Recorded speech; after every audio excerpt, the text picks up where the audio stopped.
Fanatics isn't just our name, it's who we are. Loyal, passionate fans dedicated to our favorite teams and to the sports we love. That's why we're honored to be able to offer fans the world's largest collection of official sports apparel and sports jerseys from all the leagues, teams, and players you love. We feature a wide selection of gear from every league, including NFL, MLB, NBA, NHL, and NCAA merchandise, which allows us to serve fans of football, baseball, hockey, basketball, lacrosse, soccer, golf, and everything else that gets your heart pumping. Go to fanatics.com by using the QR code on your screen right now to celebrate your teams. And welcome in, everybody, to another episode of Inside Edge Primetime here on the Inside Edge Network. I'm Eli Moon, fooling around with my settings, ladies and gentlemen. We are off and running. Here I am back in the fold. Oh, my goodness. Yes, Inside Edge Primetime here on the Inside Edge Network, your Tuesday edition. Happy Tuesday, everybody.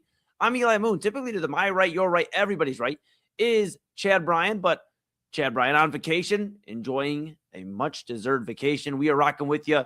Nonetheless, here on Inside Edge Primetime, we'll be back next week. Got a lot of great stuff to talk to you about tonight. And, of course, a 3-hour, 3-show, one-stream phenomenon. Of course, Inside Edge Primetime with Just I tonight. Just I, but typically with Chad and I, 10 to 11 p.m. And then, of course, 11 to 12, the Daily Spiral with Autumn Chisholm. Tonight, I'll be sitting in with her, discussing a variety of topics. Very excited to talk with Autumn. I think it'll be our first time discussing since, if I'm not mistaken, I think we did Friday, but my goodness, the weekend was so long. It may have been Tuesday. Who knows? But we're going to talk tonight. And then, of course, Double A Anthony out for Midnight Run at midnight. If you haven't been here before, or if you have, hello to everybody. Like, subscribe, follow at Inside Edge Net so you know when we're going live across all the socials, of course.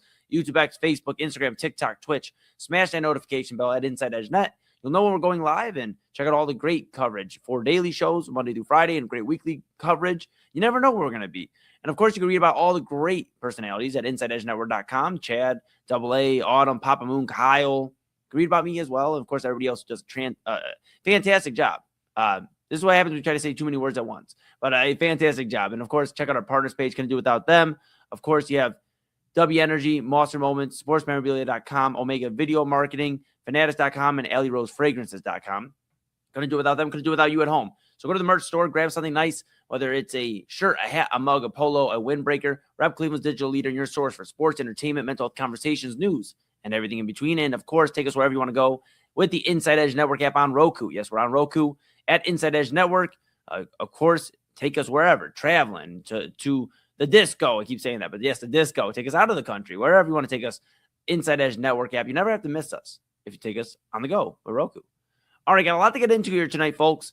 And the first thing on my mind, it seems to be the theme of this week, right? And really the last week or so. We spent a month talking about LeBron James and where he's going to end up. And he does end up in Philadelphia. He's now, whether you want to argue it or not, the fourth option in Philadelphia behind Jaylen Brown, Joel Embiid, Tyrese Maxey. But he is, of course, in Philadelphia. And we talked a lot, and I don't think we've still spent enough time talking about LeBron's legacy when it comes to what exactly are you taking away from LeBron's career. And there's no question that he's a top 3 player all time. You can even argue top 2. But is he the GOAT? Can you give him that nod over Michael Jordan? There's obviously a lot of similarities. There's a lot of differences when it comes down to those two players if we just put them in a microscope, right? Jordan 6 rings, LeBron 4. Jordan 1 team for most of his career. Then you had Washington, so 2 teams. LeBron 4 teams, right? Cleveland, Miami, LA, and now Philadelphia. And you count a second stint in Cleveland, he switched teams 5 different times. You also have the losing record in the finals. Of course, LeBron has a scoring record. You have a lot of things you can kind of go this or that when it comes to who is the GOAT. But I think LeBron's legacy definitely took an interesting turn when he signed with Philadelphia this past Friday. Of course, announced by Shams Charania and Rich Paul. It takes an interesting turn, right? Because now you're at a point where, okay, how do you defend somebody that has really found himself just finding the best situation to go win a championship? And yes, LeBron James does make a situation better. Light years better. But at what point do you look and go, okay, but the guys around him have also made this team where it's not as much of a struggle as it was, say, 2007 Cleveland Cavaliers. Now, that's the epitome of struggle.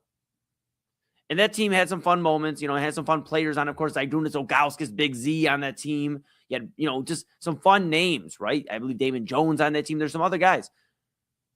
That's a tough team to go take to a championship. We're not expecting LeBron to stick with that his entire career. But when you go team up with some of the guys, and let's just mention some of the players he's been around: Dwayne Wade, Chris Bosh, Kyrie Irving, Kevin Love, Anthony Davis, Luka Doncic. Throw Austin Reeves in there, but he's more on. I get it. Okay, I'll give you that. Maybe we're jumping the gun a little bit there, but a blooming star, I believe, in the NBA. I think there's a lot of hate on Austin Reeves. I think he does a lot of things well there in Los Angeles.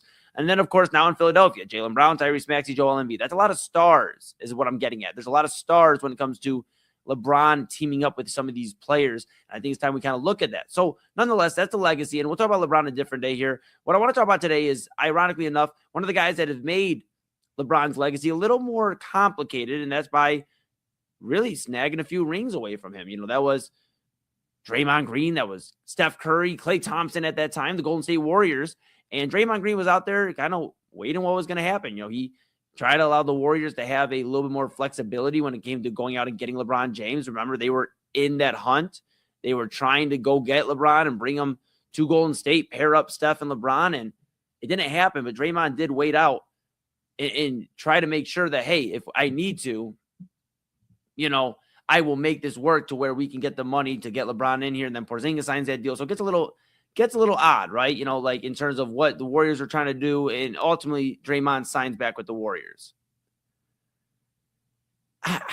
I'm trying to figure out what exactly Draymond Green and this Warriors team. Now, he ultimately signed back with the Warriors. Like I said, Shams Charania reported that's a 1-year deal. But what exactly is Draymond Green's legacy in terms of with Golden State? What is this Golden State team? What does this look like legacy wise? Now, bear with me for just a second, folks. Here, I'm going to go ahead, and this is why we do live broadcasting. I have had a long Moonbash weekend. We're going to play a quick spot, burn that real quick. I'm going to come back and explain to you about Draymond Green's legacy. Bear with me just 1 second here, folks. Okay. Maser Moments Photography is a husband and wife wedding photography team based in Cleveland. Owned and operated by InsideEdge Network's very own Ryan Maser and his wife, Hallie. For the past 10 years, they've captured more than 100 weddings across Northeast Ohio and beyond, always working together as a true two-person team. Their style centers on authentic, emotional storytelling, documenting the real moments between two people in love and creating images that feel natural, comfortable, and true to the couple. Rooted in Northern Ohio but inspired by their travels, Ryan and Hallie bring a warm, personal approach to every wedding day. Their work blends experience, consistency, and a genuine passion for helping couples relive their best day through timeless photography. Learn more at MaserMomentsPhotography.com by using the QR code on your screen right now. MaserMomentsPhotography.com, a proud sponsor of the Inside Edge Network, Cleveland's digital leader. How hilarious, folks. How hilarious. And that's what we call live broadcasting. And as you hear the computer plug in, we are back in business. But I'm here back with you, Inside Edge Primetime, Eli Moon. And we were talking about legacy, okay? And we're going to revisit right now back into legacy here. When it comes to Draymond Green, we're talking a little bit about LeBron. When it comes to Draymond Green, right? Signs his 1 year, $27.7 million deal. Of course, he got paid, right? That's first things first. He got paid. He got taken care of. But I think it's interesting to take a look at when we look at the LeBron situation, when we look at some of these other stars, that we look at the Golden State Warriors as a whole, and primarily Steph Curry and Draymond Green. And that pains me as a Clevelander. That pains me as somebody who, you think of, okay, Draymond and Steph and Klay at the time, they took 3 championships from us. And of course they earned them, but the Durant signing, that they took 2 championships from us. And so we get this bitterness, obviously, and you're mad when they go, they get this other one, and they beat the Boston Celtics and they continue to have success while the Cavaliers are trying to figure it out post LeBron. But one thing you can't take away when it comes to this Warriors squad, especially Draymond and Steph, let's focus on those two for a moment here, is the legacy they're building in the Bay and in California and in the NBA. A lot of people focus on Steph Curry and what his legacy looks like. We look at this 4 championship, 1 team, all with the same team. the MVP, unanimous MVP. I know they didn't get the championship. Thank you. We're here in Cleveland celebrating 2016. But, of course, the 73-9 record and just all of the moments that he has created there in the Bay. Steph Curry is one of those guys when we sit down and talk about greatest players of all time. I think after he retires, there's going to be a deeper discussion about where he stands. And now this discussion isn't about greatest player of all time. What this discussion is about where your legacy is. How are you going to be respected amongst your peers, and where do you stand up? Now, I think it's two things with Draymond Green. One, yes, you can argue that, he's not necessarily a top 10 player, top 15. I'll give you that 1,000%. I'll give you top 20, 25. And I think if you start arguing outside of that, I think we're not watching the same sport. And I'm a Cavs fan. Let's keep that in mind. But you watch Draymond Green, and he's had integral parts on all of these championship teams for Golden State, playing a big part on the defensive side, passing, facilitating, getting a timely bucket every now and then for Golden State, but also being a guy that, hey, the rumor has it, he made the call to KD. He was the one who got KD to come over to Golden State, told him, we need you over here. Let's get this rocking. He helped facilitate that. So in a way, he is partially responsible for finding the catalyst or convincing the catalyst in Kevin Durant to come over and win 2 more championships for the Bay. The Warriors are more successful because of that. The Bay's in a happier mood. Steph Curry's legacy looks stronger. Kevin Durant's legacy looks stronger. And Draymond Green, ultimately, you have to give him that nod. We talk all the time about how LeBron is a bad general manager. Okay, we see that with some of the moves he's made in his career, and he's a good general manager at times, but more often than not, not very good. But you see how he moves and how he operates, and then you see the only move that you really have noticed that Draymond Green had, his name is attached to that, hey, Draymond made the call, is Kevin Durant. It turned into 2 championships. There has to be something said for that, because the NBA nowadays isn't what it was back in the 60s and 70s and even the 80s to a degree. Heck, even the 90s, where you negotiated, you brought other players in. You're doing these types of deals where James Harden was doing the same thing in Cleveland, and he still is doing it. We don't know what he's waiting on now, but you have where players are going to wait to see how they can position to make the strongest team if it is bringing in somebody. So as muddy as it gets for somebody like LeBron, who moves over to team after team, never really stays and brings them to the city he's at. There's one case, Los Angeles. He made the move for Anthony Davis, said, we need him and we need a star in here. But it was calculated. Whereas Draymond and these guys, Steph Curry, the Warriors, they have had everybody come to them. They have made the moves to keep it here in the Bay, keep it there in the Bay, out on the West Coast. What does that mean for this legacy of Draymond Green? Sure, you can be frustrated about his antics, and yes, he's maybe not your favorite player. I can understand that. But to a degree, you also have to recognize that he is responsible for a good amount of the success. Not as much as Steph Curry. He's the leader. Not as much as even Kevin Durant during those couple of championship seasons. But he's responsible for really being the temperature check in that room. When things need to get hot, they got hot. When they need to get hotter, they got hotter.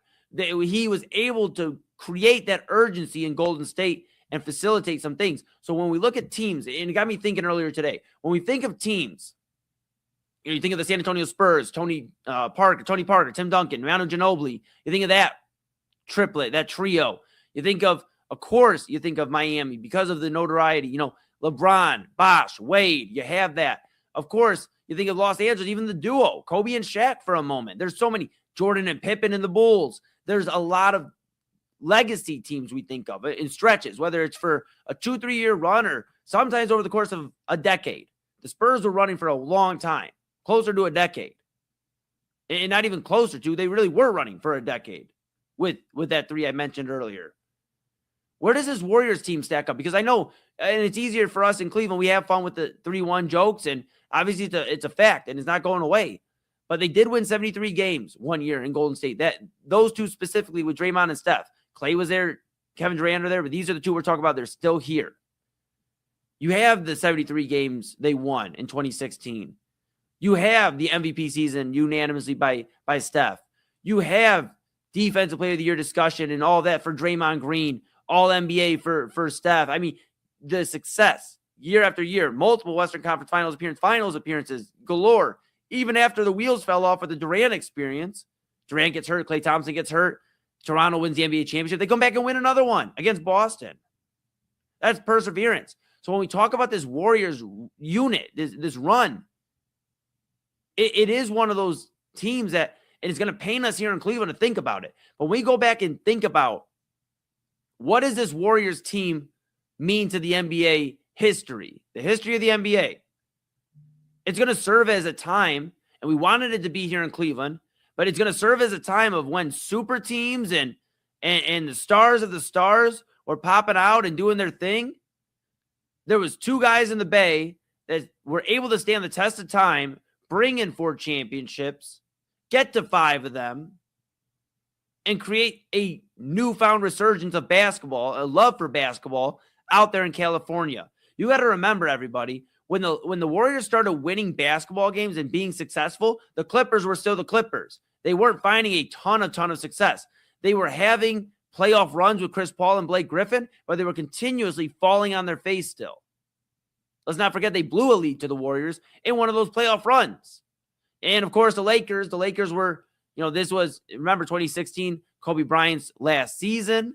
We had the cool moment to end the year with Kobe, the regular season.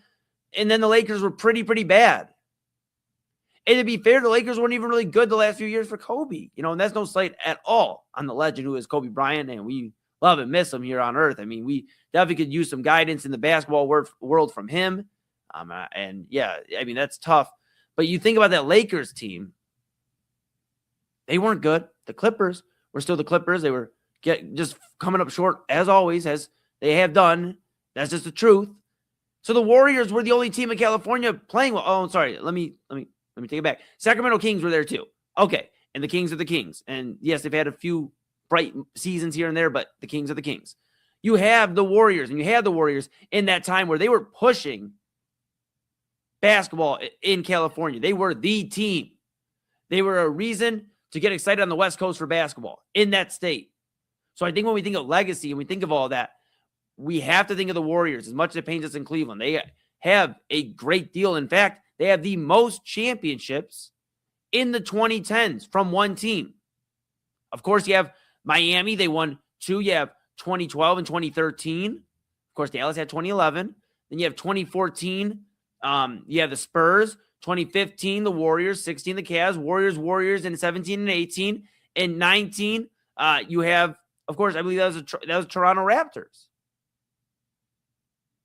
So you enter this weird period where you have to almost embrace it. And if you don't embrace it, that's okay, but you have to acknowledge it at the very least. And that's coming from a Cavs fan. That this Warriors team, when we talk about it 20, 30, 40 years from now, is going to be one of those teams we talk about with the Spurs teams, those Heat teams, those Celtics team back in the day, the Bulls teams. We're going to talk about this Warriors team because they have kept a nucleus of sorts. Yes, Klay is gone. He's obviously in Dallas now and figuring out what's going on there. And Kevin Durant has gone to a few different teams since, but they have had Draymond and Steph there. They have kept a nucleus. All while LeBron has gone to 2 different teams. 3, really, if you want to count it, because Draymond and Steph were just starting up, getting their momentum going with Klay and all that when LeBron came back to Cleveland. Paul George has been on a few different teams. Kyrie Irving's been on a few different teams. All this change over in the league. Greg Popovich is now out of it. He's not a head coach anymore. He's up in the front office role with the San Antonio Spurs, advising there. El Jefe. A lot has happened. And one thing's been the same is those 2 guys are there. And the Warriors, even at bad basketball right now, are a play-in team, a team that can still be a problem if they get a 7-game series opportunity against another young team or a team that just hasn't been there before. They are still like that wise dog that could get in there and make some noise. And, of course, that's why they were going for LeBron and trying to pair it with maybe Anthony Davis. They won't get that. They'll get to run it back with Steph Curry, Jimmy Butler, Draymond Green, those guys. They'll have Brandon Podziemski and some of these other players that, they won't have Buddy Hield. They traded him, but they'll have some of these newer guys that are trying to teach the way. Of course, they have, Yaxel. Yaxel just got drafted from Michigan. Yaxel Lendenborg, and he is that next wave. And Draymond's already taken him under his wing. I think there's something to look at, not only when it comes to the Warriors, because that's what we've kind of been bouncing back and forth, but the Warriors' legacy, but also Draymond Green. Again, not going to be the greatest player of all time, not going to be in the top 10 discussion, but the fact that he's been there, and everybody thought he'd be the first one out, not Klay, not Kevin Durant, he'd be the first one out. And he wasn't, and he's still there, and he just signed another deal for another year. You wonder with a year deal signing, is this Draymond Green's last year? That's the other thing that kind of comes to my mind too, is like, okay, Draymond's not a spring chicken anymore, and I'm not saying he is retiring, and that would be pure speculation. But 36 years old, will be 37 in March, this upcoming March next year. You start wondering, you start thinking of legacy, and you don't really think about it as a Cleveland guy too much because he's a Golden State guy. He took some of your championships, some of your favorite teams didn't get to win championships because of teams he was a part of. But you think about Draymond Green, and you think about how he is a championship. He is a champion. He's won championships. He's been with one team. He has that longevity through it all. And now he's trying to usher in and help out the next era. I don't know, man. There's something to think about there. Something to think about. But, hey, we'll revisit that a little bit more maybe when Chad B gets back when it comes to legacy in the NBA. I think it's a different discussion that we haven't really thought too much. But this offseason has opened it up so much. The discussion of legacy. Paul George on a different team now in Boston. Jaylen Brown created a whole legacy with Boston. Now he's in Philadelphia. You have some of these guys. LaMelo Ball has to completely rewrite the script in Minnesota and figure out what's going on there. And he's not going to be the go-to number one guy. That's the Anthony Edwards team. We started thinking about some of this. I've definitely been thinking about it a little bit recently. And I'm glad you listened here as I made sense of it all, because I saw that come in earlier today. And I said, well, what exactly? I think it's time we start thinking about, the Warriors team. This, as much as we talked about LeBron and him winding down, that this is the end of an era in the NBA. That Warriors team, LeBron, some of these other guys, Durant, we're going to start seeing the new stars more and more. Some of these newer faces we're seeing. So kind of keep an eye on all of that. When we come back, though, we'll talk about a familiar face that's staying in Cleveland. That's Denzel Ward. He signed a new deal. He is now the highest paid cornerback in the NFL for the second time in his career. What does this mean for Denzel Ward? And more importantly, I got a question for everybody. Hear me out. Is Denzel Ward the best all-around draft selection the Cleveland Browns have had since the franchise returned?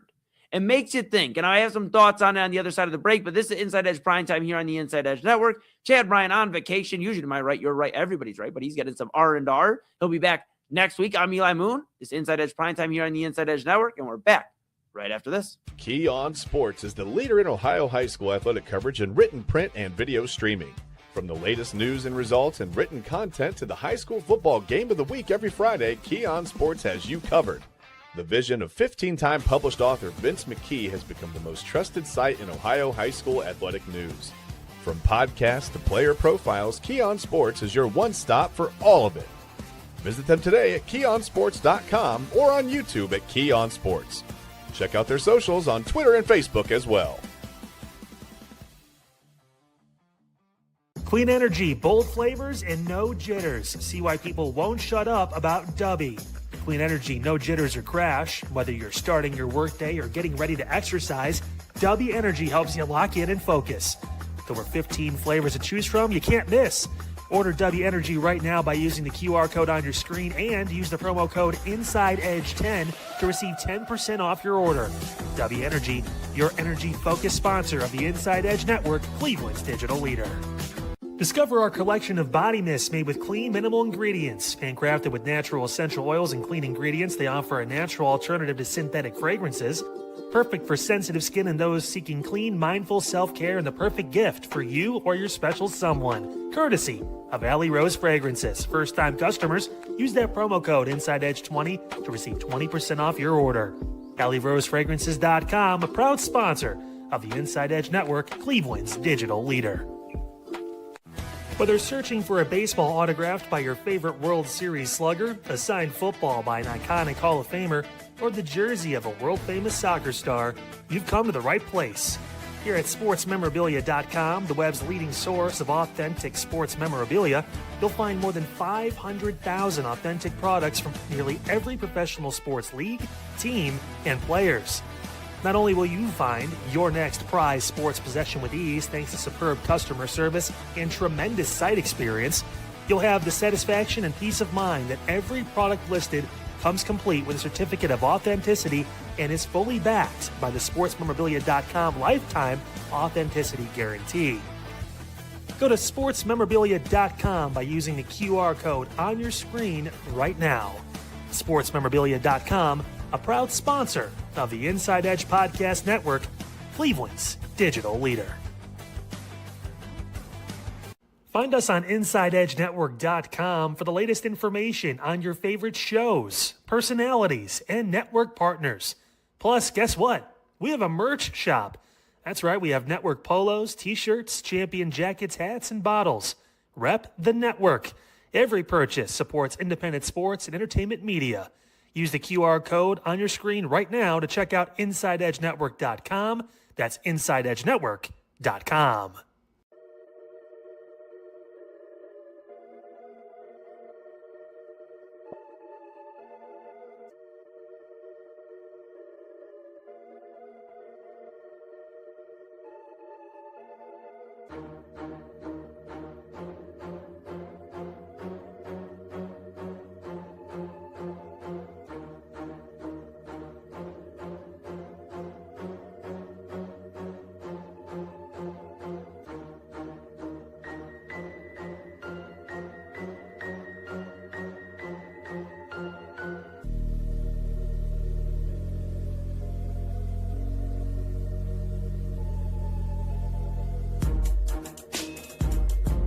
And welcome back, folks. Inside Edge Primetime here on the Inside Edge Network. Chad B on vacation. Hopefully he's enjoying himself wherever he's listening.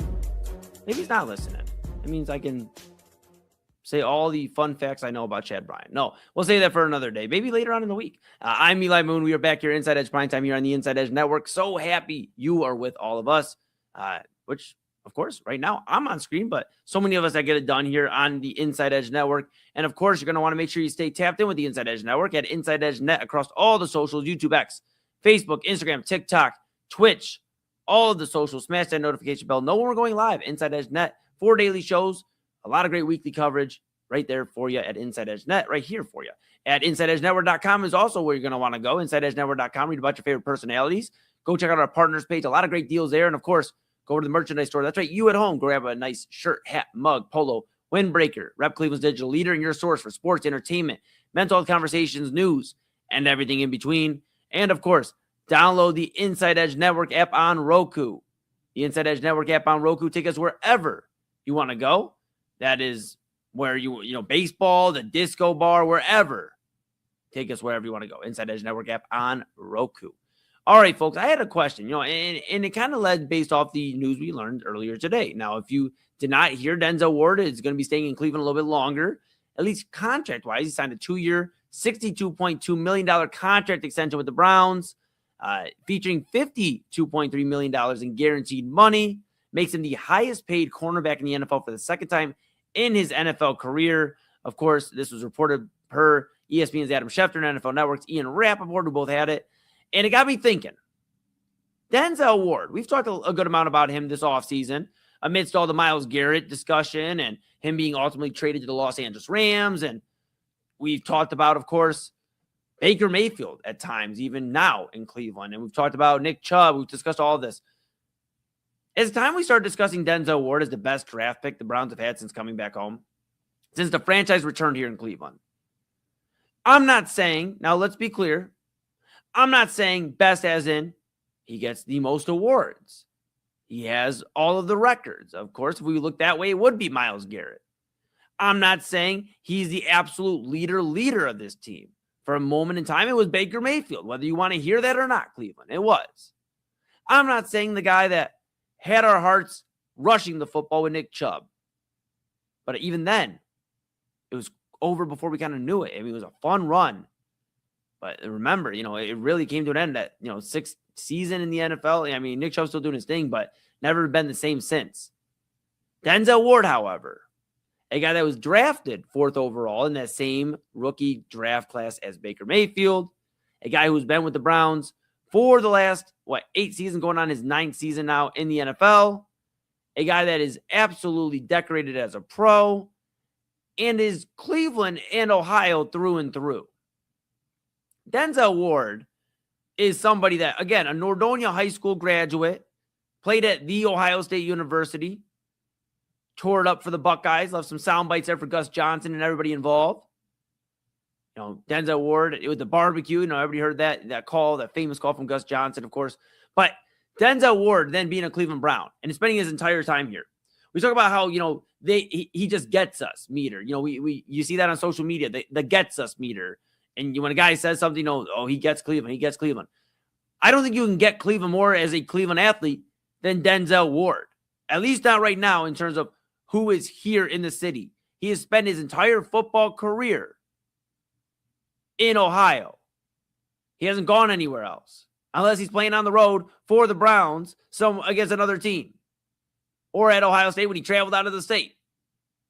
This is the guy who has been through, the same things we talk about with Myles Garrett when he was getting frustrated about the coaching changes and the offense not coming up to standard that they were looking for to be a competitive football team, and the Baker stuff and the Deshaun stuff and the Stefanski stuff and now Todd Monk. And we talk about Myles Garrett being there for all of it. We talk about some of these other guys being there for all of it, but none of those guys are here anymore for other reasons and a myriad of reasons, right? Baker, obviously, we know the story there, the injury, and then, the Deshaun stuff because they felt that maybe he wasn't the guy and they let him walk, whatever. They move on from him, they trade him, whatever. Then you have Nick Chubb, obviously, and it breaks my heart, but Nick Chubb, the injury against Pittsburgh, never really was the same since. And eventually the Browns let him walk to free agency. Myles Garrett, we know he got traded to the Los Angeles Rams. There's a lot of guys that we think of that, wow, they are Cleveland. They went through a lot, and we can understand why. Meanwhile, Denzel Ward is still here. In fact, he just signed another deal today. Again, per Schefter, per Rappaport, the 2-year deal makes him the highest paid cornerback in the NFL again, the second time. And he deserves it. Let me be very clear. He deserves it. Now, you can argue with me that maybe Denzel Ward isn't the top cornerback in the NFL. I'll go to bat, against you for a little bit because I believe, I'm going to defend my guy first off. But secondly, I believe he has had just a strong resume here in Cleveland. He has been somebody that has been absolutely incredible. And that's more so what I'm getting at. That's why he deserves the contract he got. It's not necessarily because he's the best cornerback. Let me be very clear. I think there's probably a few guys that are better than him at his current age. Now, keep in mind, Denzel Ward, he is at 29, will be 30 next April. So starting to go into the 30s, that's when cornerbacks start to slow down. But he deserves it because of the work he's put in, what he'll still be able to provide for this Cleveland Browns defense, and because what he does, not only for the community of Cleveland, but being Cleveland. We talk all the time. We just spent a month, and I'm not going to talk too much more about LeBron James tonight at least. But we talk about, the kid from Akron, and, he gets Cleveland and, Cleveland coming home. Well, guess what? We had a guy that chose Cleveland this week in Denzel Ward. And I know the Browns aren't everybody's favorite team right now because there's speculation of the quarterback room and what they actually look like this upcoming season. But one thing's for certain, Denzel Ward will be in an orange and brown uniform. He'll be on that defense. He'll be helping guys I mentioned, on Main Event a few weeks ago about Tyson Campbell and some of these other young corners because there really isn't a lot of cornerbacks right now the Browns can rely on after Denzel and then Tyson Campbell. You don't have that same room that you had a few years ago. You have to have somebody to guide, and Denzel Ward is that guy. Well, Myles Garrett has decided to go win a championship, and, I wish him the best. While other guys have had to leave for other reasons, Denzel Ward is the one constant. We just spent time talking in the opening segment about the constant with Draymond Green and the Warriors and Steph Curry, those guys. Denzel Ward is that constant. He is the guy who has decided to choose us, choose Ohio, choose Cleveland, time and time again. And I think that's what makes him, in my opinion, the best Browns draft pick since they've returned as a franchise. I believe this is the guy that truthfully bleeds and breathes Cleveland, breathes Ohio. And I know I'm going to get some people in the comments that say, well, what about Joe Thomas? And I love Joe Thomas. Hall of Famer. Again, we're not talking the best because then it'd be a discussion between Joe Thomas and Myles Garrett. This is a discussion of who gets us. If we want to use the gets us meter, who gets us the most and who has also had play on the field that makes the most, makes us happy, makes us proud. And that's Denzel Ward. He's known nothing other than Ohio football for where he calls home. And he's played well, Pro Bowler, All Pro, everything. Denzel Ward will be discussed when it comes to the Hall of Fame. I don't think he's a shoo-in, for certain thing, but a guy that is a 5-time Pro Bowler, multiple-time top corner in the league. I think there's a discussion to be had about Denzel Ward and his legacy when he decides to eventually call it. And he's far from it, far from being done. But a 2-year deal, another time he chose Cleveland, you got to love that. Now, there'll be some skepticism about, Well, it's a 2-year deal. He'll be 31 when that contract ends, if I'm not mistaken. He'll be 30. So let's see here. He'll be 30 in April. And then, so that'll be the end of the season coming up, 30, and then 31 by the end. So it'll be 31. So I'll have an opportunity to sign at least one more decent-sized contract, 3-4 year deal with either Cleveland or another team. And we'll see what happens there. If he chooses Cleveland again, then there's really no question. You can't really argue with me. A guy that signed multiple contract extensions and stayed here, stayed in Ohio, played well, helped teach some of these other guys, Tyson Campbell and whoever comes in that cornerback room, that could be the next face of that defense. We never know. But Denzel Ward has showed time and time again he's going to be a Clevelander. He's going to lock in. He's got this 2-year contract. And it kind of puts the ball in the Browns' court now at this point. Hey, I've given you more time. I've signed an extension. You got me for a couple more years. But truthfully, we have to figure out this quarterback room. We have to figure out this offense. And we need to figure it out within the next few years. We need to know who the quarterback is going to usher us in, or at least have an idea of what we're doing in the quarterback room. We can't keep battling if we're going to give Shedeur Sanders an opportunity, or if we're going to try to kick the tires one more time, on Deshaun Watson. We got to know what our options are. And we talk all the time about I spend a lot of time talking about Jose Ramirez, and we owe it to Jose Ramirez as Guardians, as the Guardians front office owes it to Jose Ramirez. And to us as fans of the Guardians and of Jose Ramirez, to put a team around him that can win a championship, to make the right steps. The Browns, I don't know if they'll get to a championship in 2 years, but they at least need to show Denzel Ward they're in playoff contention. They're making the strides to where they were back in 2020, 6 years ago. Have him feel hopeful that, hey, I'll sign another deal. I'll spend the rest of my career here in Cleveland. My last contract will be here, and I might be able to actually win a championship. I may be an aging veteran, but I may be a guy that can still be on a Super Bowl roster. So how you take care of the guys that have looked out for you? In a time where we discuss, LeBron and Myles Garrett, we've seen Donovan Mitchell choose home. We've seen Jose Ramirez in baseball choose home. Calling Cleveland home. Both of them. Rocking with Cleveland. And Denzel Ward specifically calling Cleveland home. And he's from here. I think it's time we put some respect on his name. Man, I'm excited for football season, but I can't lie to y'all.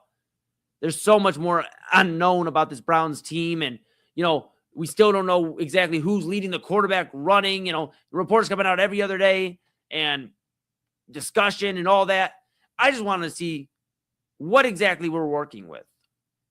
What does this team look like post Myles Garrett on the defense, now with Denzel Ward as the true leader of that team on defense? And what does his offense look like under Todd Monken? What does the defense pivot back there from under Mike Rudenberg? What does that look like? A whole lot of change. Whole lot of change. It's going to be on Andrew Berry, in this draft class he just drafted, to see if we have another successful draft class. I think there's some gems in there. Denzel Boston.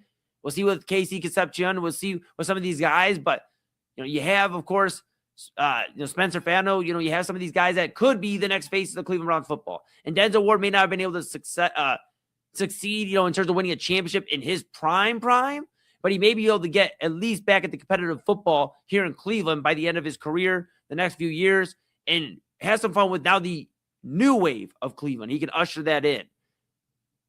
It's something special for a Clevelander, and I think that's what means something to him there when he thinks about what his legacy could be for here in Cleveland for the Browns. And honestly, I give him his flowers. I give him his props because he could have decided, I'm not going to sign an extension. I want to see how this season goes. And then guess what? I'll have my options open. If I want to go play for a contender, maybe I'll go join Miles or I'll go do something else. But he chose to give the Browns some sort of commitment, say, I'm locked in for a little bit longer, and give him a little bit of peace of mind. Hey, what else can you ask for out of the guy? What else can you ask for? All right, we're going to take a quick break here on Inside Edge Primetime. When we come back, July 28th, it is, Tuesday, July 28th, 2026. And it's an interesting day for the Moon family. It's a tough day. I wanted to take some time at the end of the show here to discuss about the 28th, share some of my memories of somebody very close to me. Wasn't the biggest sports fan, but celebrated the Cavs championship, celebrated some fun moments. I'll talk about that when we come back here on Inside Edge Primetime. Chad be on vacation, back next week, better than ever. I'm Eli Moon. This is Inside Edge Primetime here on the Inside Edge Network. We are back right after this. Fanatics isn't just our name, it's who we are. Loyal, passionate fans dedicated to our favorite teams and to the sports we love. That's why we're honored to be able to offer fans the world's largest collection of official sports apparel and sports jerseys from all leagues, teams, and players you love. We feature a wide selection of gear from every league, including the NFL, MLB, NBA, NHL, and NCAA merchandise, which allows us to serve fans of football, baseball, hockey, basketball, lacrosse, soccer, golf, and, well, everything else that gets your heart pumping. Go to fanatics.com by using the QR code on your screen right now to celebrate your teams. That's fanatics.com, a proud sponsor of the Inside Edge Network, Cleveland's digital leader.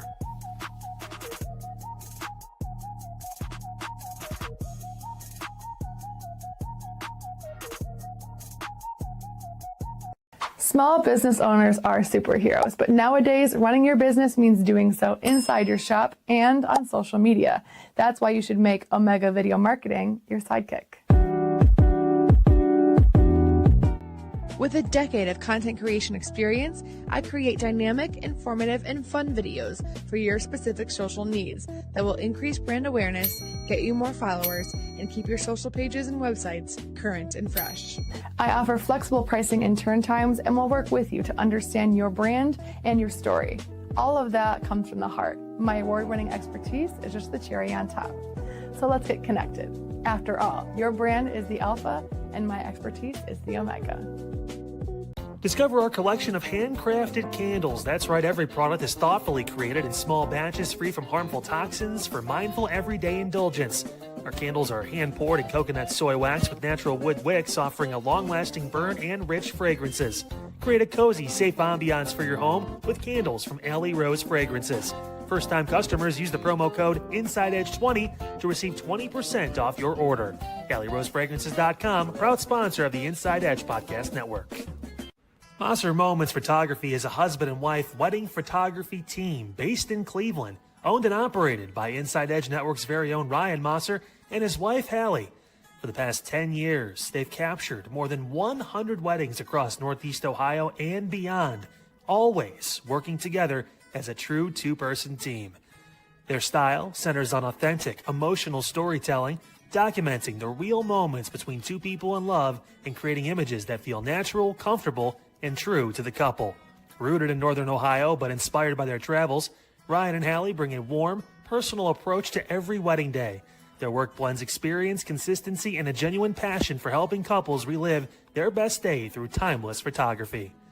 Learn more at MosserMomentsPhotography.com by using the QR code on your screen right now. MosserMomentsPhotography.com, a proud sponsor of the Inside Edge Network, Cleveland's digital leader.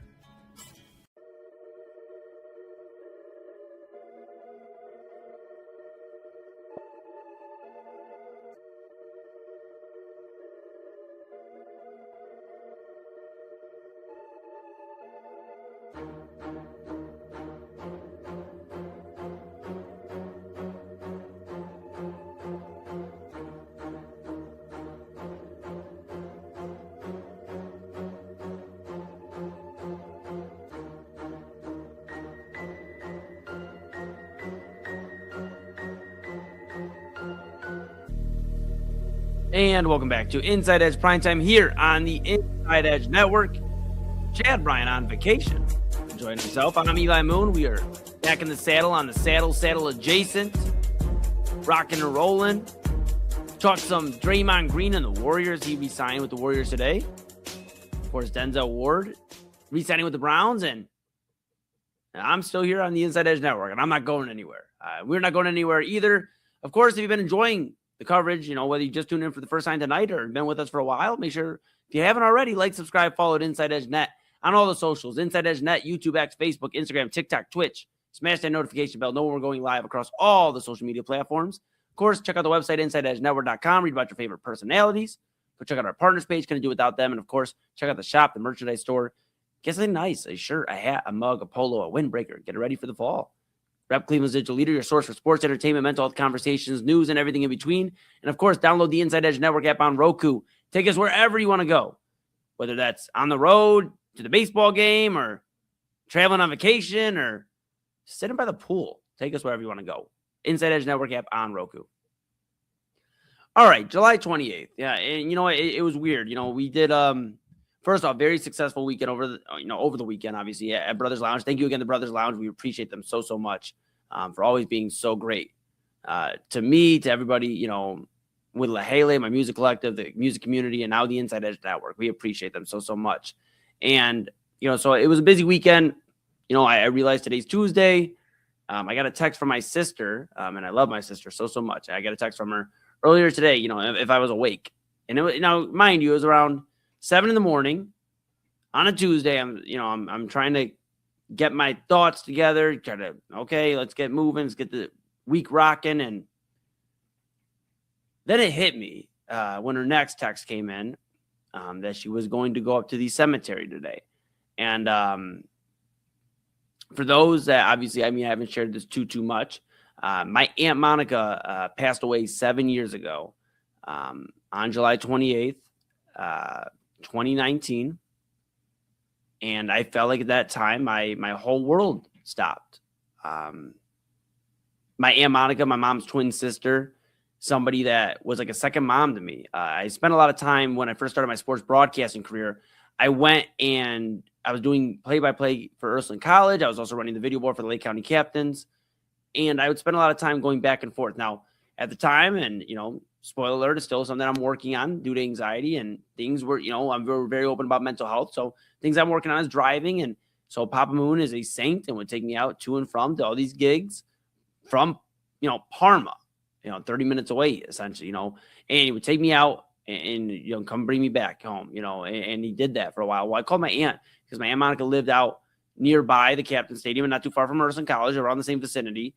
And I said, hey, you know, is it okay if, you know, I come stay out there for a few weeks at a time and, you know, just essentially, you know, kick it, like spend the night, you know, and make it a little easier on Pops, and I'll catch Ubers or whatever I need to do. And they would take me obviously in driving. You know, my aunt would never let me pay for Ubers. Unless, you know, of course it's, you know, they got stuff to do. I'm going to take care of what I got to take care of. But my aunt really didn't let me lift a finger when it came to much. You know, making my lunches while I'm out there and providing dinner when I came home from a long work day and just being there to converse into the wee morning hours, excuse me. You know, 12:30, 1 in the morning, we're still talking about life and listening to music and just laughing and having a great time. She was the first person I listened to the Astroworld album with, and I'm not the biggest Travis Scott fan as much anymore, but that was an album that was really cool to me at the time.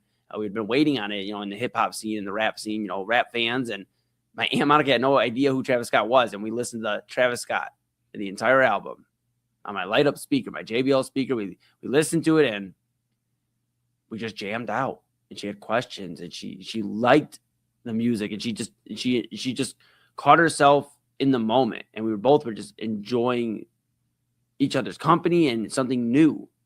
And those were the moments that I really cherished the most about my Aunt Monica. Again, she wasn't the biggest sports person, but man, did she rock with her Cavaliers. I'll tell you, when they won the 2016 NBA championship, she was so happy. You know, we talked, and you know, she would just celebrate and call me, you know, did you see they did it?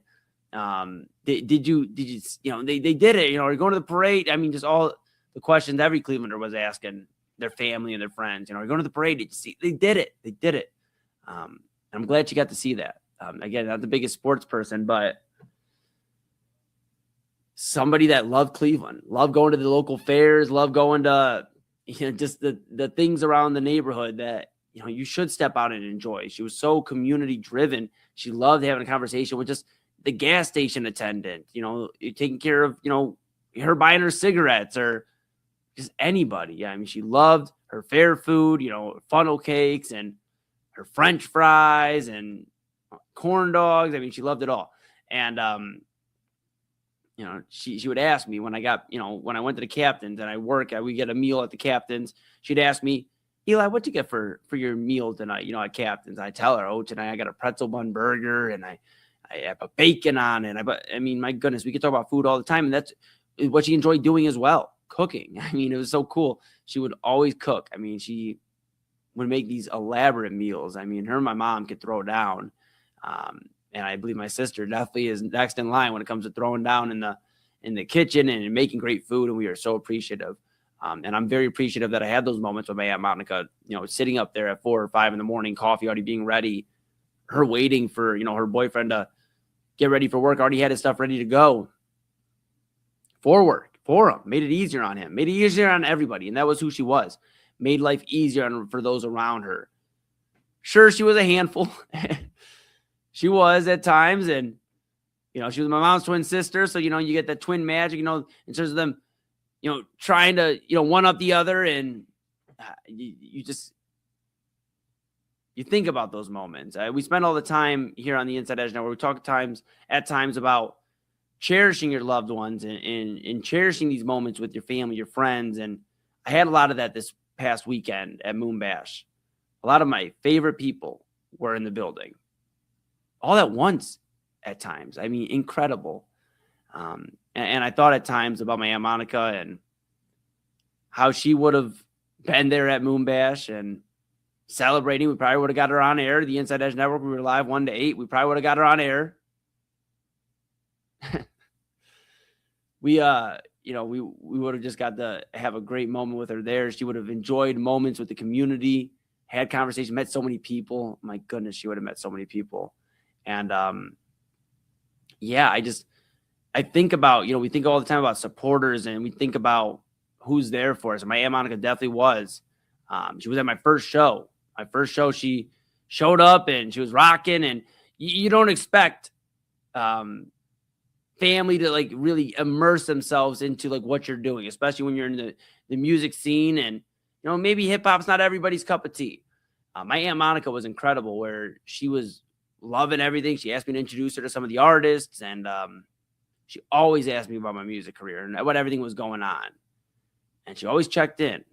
And it was 7 years ago. Like, we got the word. I had just got back from a party, and basically I got the word that my aunt had passed away the following morning. And I guess that's why the 28th is such a weird time for me. And now I have Moon Bash every year, and I'm grateful for everybody I have around me. But one of the reasons I put together Moon Bash, it's for community, it's for everybody to have a great time, and it is turning into a bigger event every year. And I'm blessed for the people that believe in me and believe in everything we're doing here. My birthday is a weird time for me, though. It's the 30th. It'll be on Thursday. And then, obviously today's the 28th, and this is 7 years now that I don't have my aunt to talk to have a birthday conversation at 1:30 in the morning to 5 in the morning. I don't have that reassurance that, things are going to be cool. And I do, right? I have Papa Moon, I have Mama Moon, but everybody, I feel like at some point in time had their person or has their person. And if you do, hold on to them tightly, that you can call at 4:30 in the morning, 3:30 in the morning, whatever it is. Say, I just want to talk. Are you awake? I just want to talk. I can't go to sleep, or, whatever. And my Aunt Monica was that person for me, and for my siblings, and for a lot of people around her in her life. And I know she's looking down on heaven right now, and she's giving me the power to get through this segment without shedding a tear. But I visited earlier today at the cemetery, let her know that I definitely miss her like crazy, and I know she'd be proud of everything. I know she's watching. And the most beautiful thing, and I'll end with this tonight, is we believe in my family that when a dragonfly, you look at the meaning of a dragonfly, it means a loved one is coming and visiting you in the present form, like is here with you right now. And we were out there, and we're visiting my aunt, and of course my mom's parents are both, my grandfather and grandmother, they're buried in the same cemetery. My uncle, and then my sisters who passed away back in 1988 that were here for no more than a week. And my mom and dad dealt with some things growing up. So we're walking around, just saying hi to everybody and let them know we still think about them every day. And a dragonfly flew by in the cemetery, right around where I was at. And I know that's her.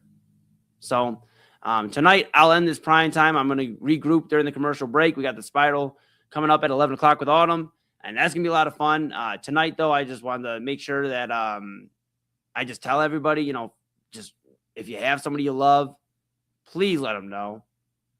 Like, it doesn't have to be a perfect time. It doesn't have to be like, well, my last text was, do you want to get food? And we haven't talked in 2 months. Just tell somebody you love them. If it's on your chest, if it's on your heart, tell them. And cherish those moments. Cherish those random gas station visits and the trips to the fair, and cherish the moments that make you in the moment want to freak out because everything's going wrong. Because those are the moments you'll look back and laugh on when that's what you have, moments.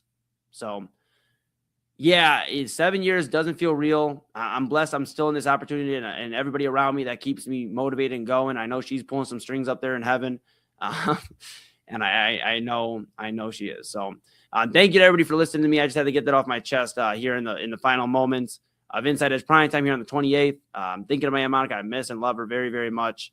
And I know she's also pissed that LeBron isn't coming back home. So, I mean, I'm telling you, folks, she would have called me up the day it happened and been like, why would he do that? Now, why would he do all that? Aunt Monica, I mean, if you're listening, I don't know either. But I love you and I miss you. And that's going to be Inside Edge Primetime here on the Inside Edge Network tonight.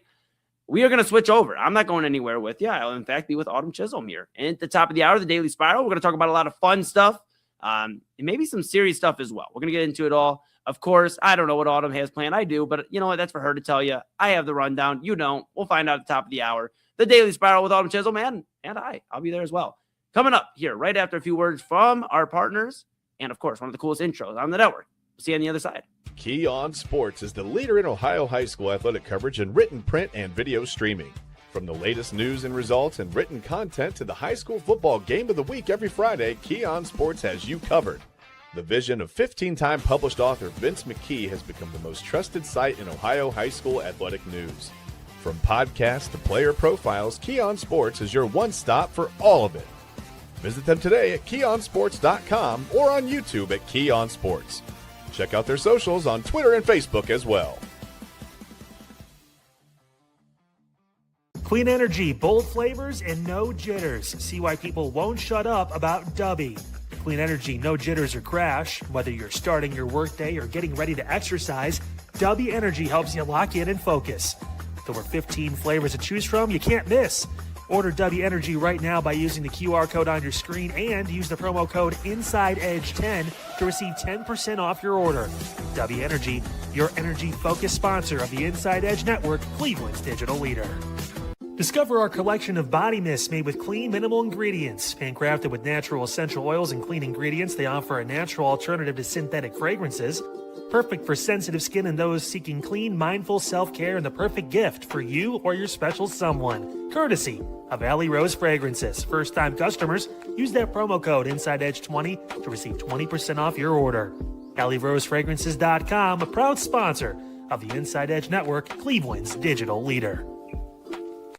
Whether searching for a baseball autographed by your favorite World Series slugger, a signed football by an iconic Hall of Famer, or the jersey of a world-famous soccer star, you've come to the right place. Here at SportsMemorabilia.com, the web's leading source of authentic sports memorabilia, you'll find more than 500,000 authentic products from nearly every professional sports league, team, and players. Not only will you find your next prized sports possession with ease thanks to superb customer service and tremendous site experience, you'll have the satisfaction and peace of mind that every product listed comes complete with a certificate of authenticity and is fully backed by the SportsMemorabilia.com lifetime authenticity guarantee. Go to SportsMemorabilia.com by using the QR code on your screen right now. SportsMemorabilia.com, a proud sponsor of the Inside Edge Podcast Network, Cleveland's digital leader. Find us on InsideEdgeNetwork.com for the latest information on your favorite shows, personalities, and network partners. Plus, guess what? We have a merch shop. That's right, we have network polos, t-shirts, champion jackets, hats, and bottles. Rep the network. Every purchase supports independent sports and entertainment media. Use the QR code on your screen right now to check out InsideEdgeNetwork.com. That's InsideEdgeNetwork.com.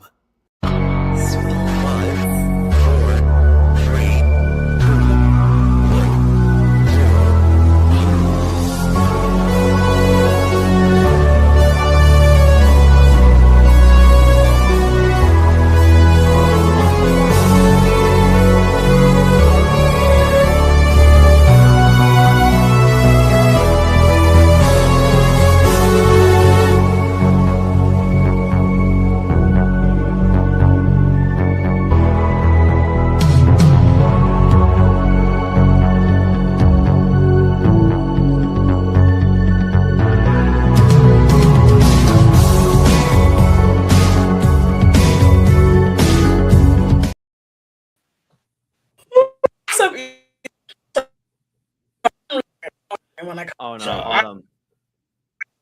Autumn. I got bad news. Do you want to know the bad news? You sound like you're so they have Chopped and Screwed in Houston, like DJ Screw, Chopped and Screwed. I'm trying to think of what the word would be for yours when your Wi-Fi does that. It's more like a yeah, okay. All right, we're gonna let Autumn get fixed here. I will let everybody know if you're wondering what's going on. This is the Daily Spiral. This is what happens when Autumn will sometimes spiral at the beginning of the show. She doesn't make you wait till 11:59. It's a great thing. Autumn, are we back? Can you hear me now? We're back. Yeah, this is when I have to use my computer's lovely microphone. Not the one that I pay for. Not the one that's, I paid for out of pocket. Yeah, I think I know what's on the show computer. tomorrow. Yeah. Computer. Okay. Yeah. But no, I'm dragging a little bit today. I'm not even gonna lie to you. Okay. What's going on? What's going on? I'm just tired, man. I'm like tired. I caught myself falling asleep at work. Because I work in a place where at a certain time of the day it gets really, really cool, and I'm all the way in the back. And the kids, if they're quiet, I'm just like, I can just close my eyes, and I'm like, oh no, you can't close your eyes. Like, I will fall asleep. Yeah. I need to not fall asleep. I get it. No, I get it. I have tomorrow off because I'm going to Columbus, going to visit my little brother, and I promise you, my mom and dad are both going down. I will be sleeping in the back seat. I promise you. Like there will be no questions asked. Somebody can put on some tunes or somebody start up a good dialogue and have a conversation, and I will be on Dream Street for at least a few hours. Look, Friday, I will be until I have to get up and go somewhere. Okay. I would be just nothing. But we have a show. We have a show tonight. Yes. I wanted to start with an interesting topic. If you are a broadcaster and you had a broadcaster friend and you had a friend with some insider information that's like, hey, this information can make you a ton of money, but you have integrity. You say to yourself, I have integrity. I have a reputation to uphold. I'm going to tell you this, but don't use it for nefarious reasons, right? Yeah. Then that friend gets on national television and says, yeah, he's my boy. And we got that inside scoop. So I placed a huge bet and won a shit ton of money and just technically admitted to insider trading. How would you react to that? Because Pat McAfee openly went on his nationally syndicated podcast in front of the entire world and admitted that Shams, the NBA's premier insider, told him where LeBron was going. And he said, Shams is our NBA guy, right? He said that out of his mouth. He said, Shams is really close. He's our NBA guy.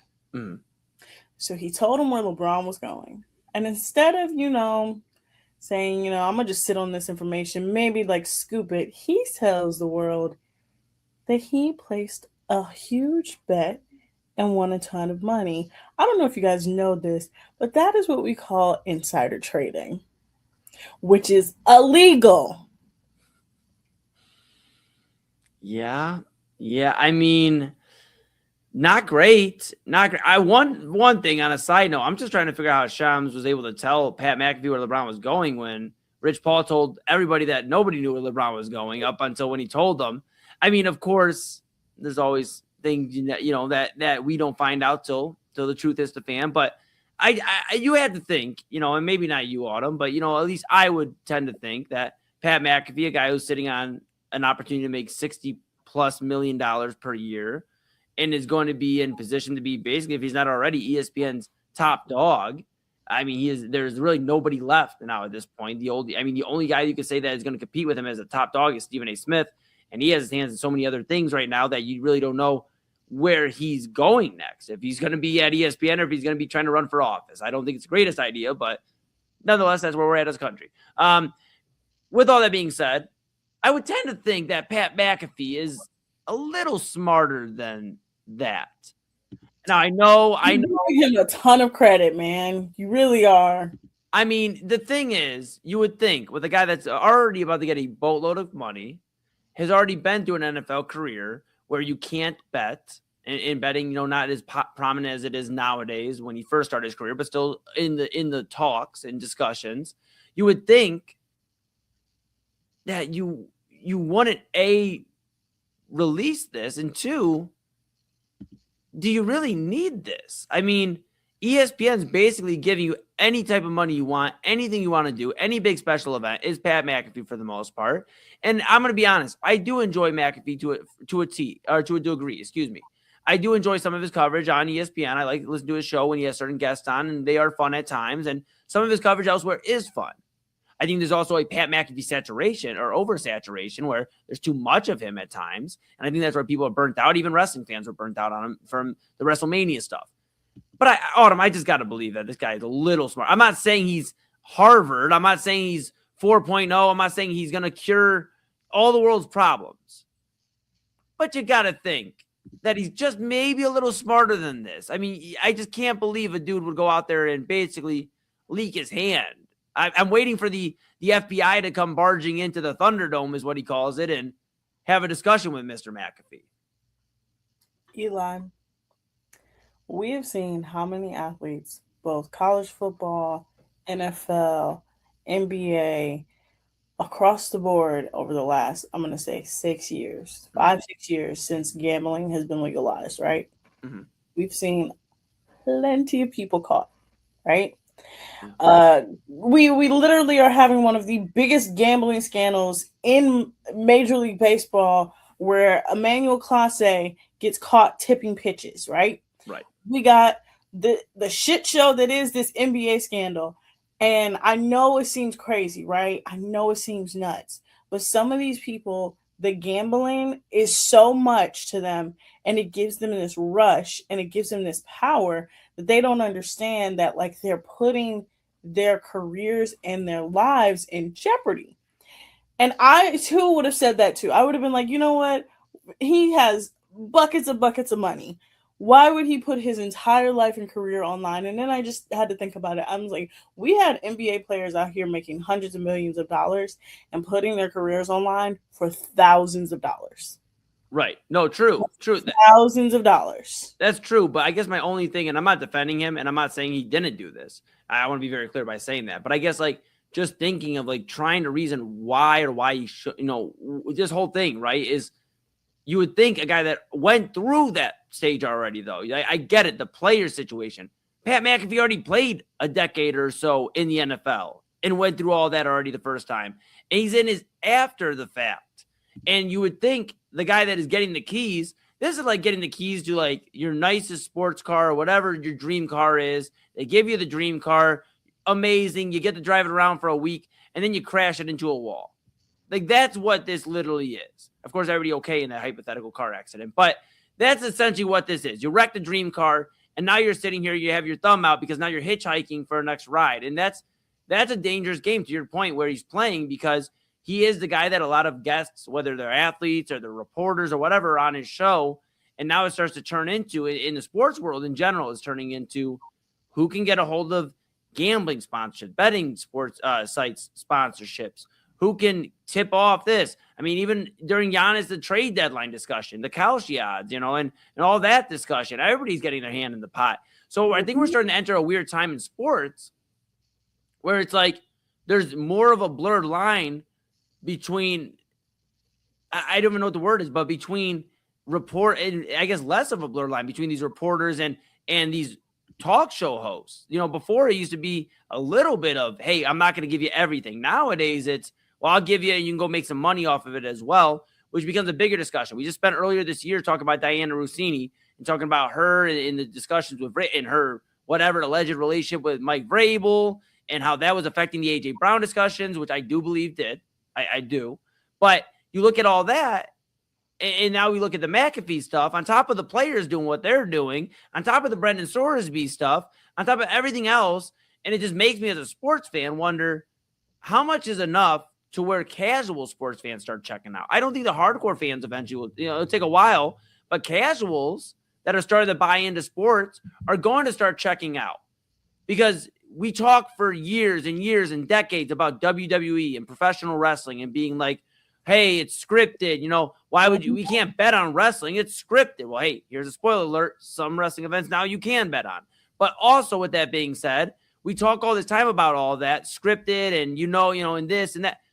If we know that these reporters are getting tipped off and, players are going into business for themselves and all this other stuff, and betting sites are basically FanDuel Sports Network, for example, with the Cavs. And hey, Cavs are down by 10, but you know what? They're plus money to come back and win by 5. At what point do casuals and then eventually hardcore sports fans look and go, I think I'm going to find some more time to go fish, or I think I'm going to go find some time to go step out to, with my friends more on a Friday night than go to the baseball game? Because now it's just choosing your best entertainment. There is no more sports and just a proven winner or loser and integrity. It's just now another form of entertainment, which would then make us years from now, Cleveland's source for entertainment, news, and mental health conversations and everything in between. I mean, that's where we're heading. Honestly, I know it seems out there, but from what I've seen from the last couple years with this gambling stuff, and even ESPN has its own bet site called ESPN Bets. Right. They're now pushing people to bet on so there's a dance league called the IDL, the International Dance League, the IDL. They're betting on the IDL. The IDL is a league that was created for dancers because dancers only had one major competition and they couldn't really sustain their lifestyle. Right. So you have a company, think about this. The company itself is getting into bed with betting, right? So you expect everybody underneath to be like, you know what? We're not going to bet. We're going to be angels, right? No, that's not going to happen. Now we have all these networks where DraftKings now has its own network. FanDuel has its own network. ESPN got into betting. Barstool has a betting system. And so when I'm looking at Pat McAfee, I really I've said on the show, I enjoyed Pat's show when he first came on. Mm-hmm. I thought Pat was a great addition to what was happening in the sports landscape because he was a unique voice. He played a unique position and he really gave you a lot of insight and a lot of good stories. And now that he's so far removed, because he's almost 10 years removed from his career, it's different. You have to function different. You have to actually try. And when I watch his show, he doesn't try. He just regurgitates slop for real.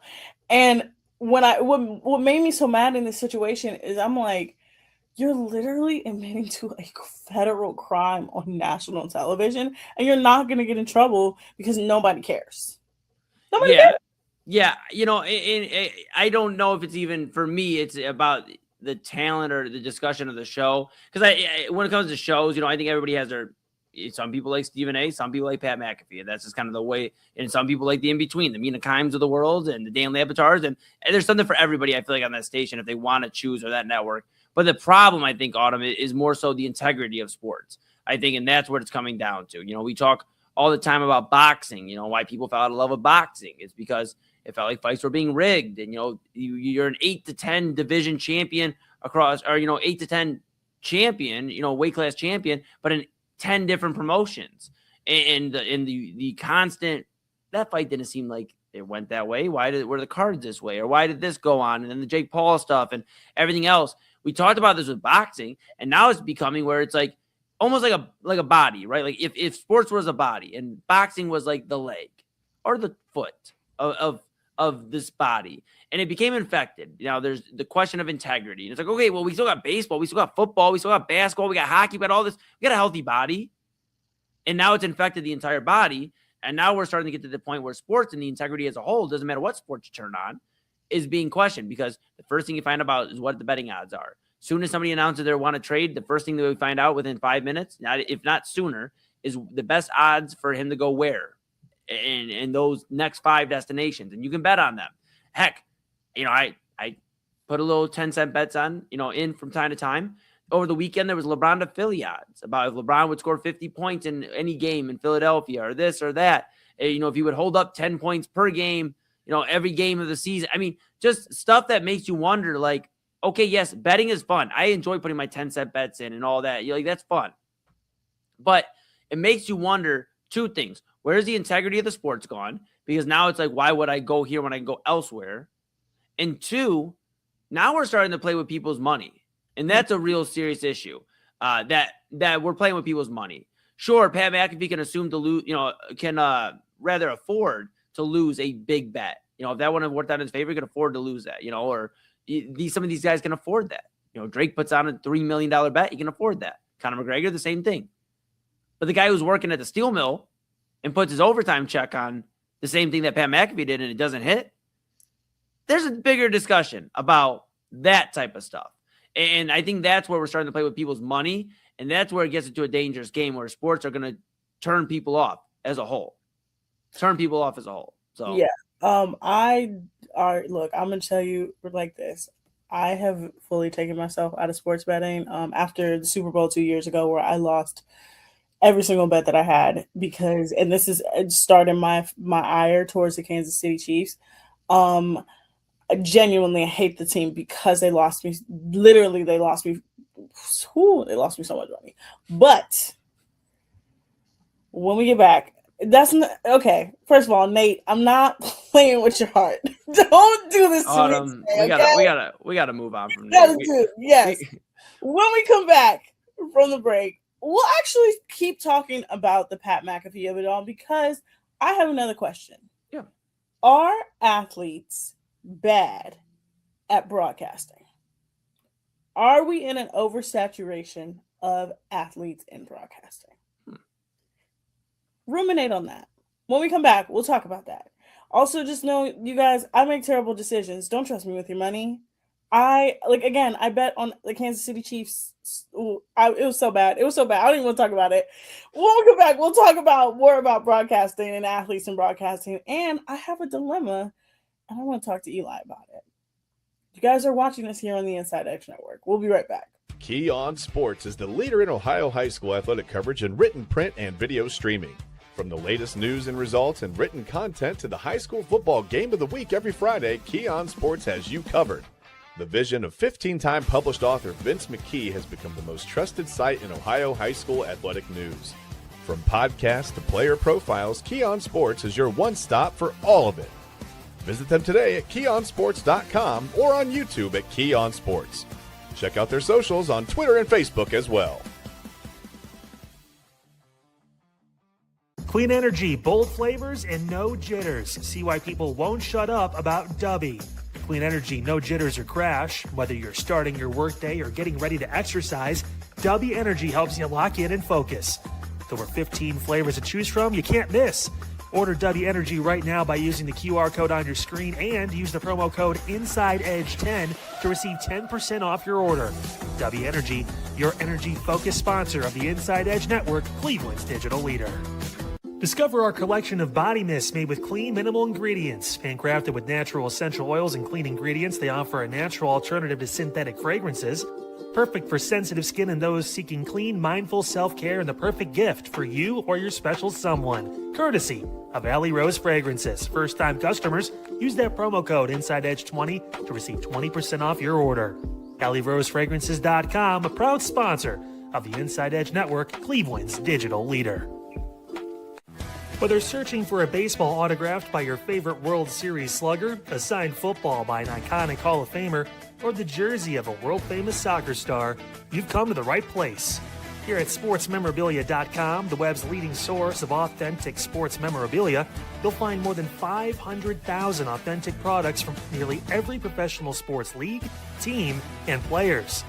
Not only will you find your next prized sports possession with ease thanks to superb customer service and tremendous site experience, you'll have the satisfaction and peace of mind that every product listed comes complete with a certificate of authenticity and is fully backed by the sportsmemorabilia.com lifetime authenticity guarantee.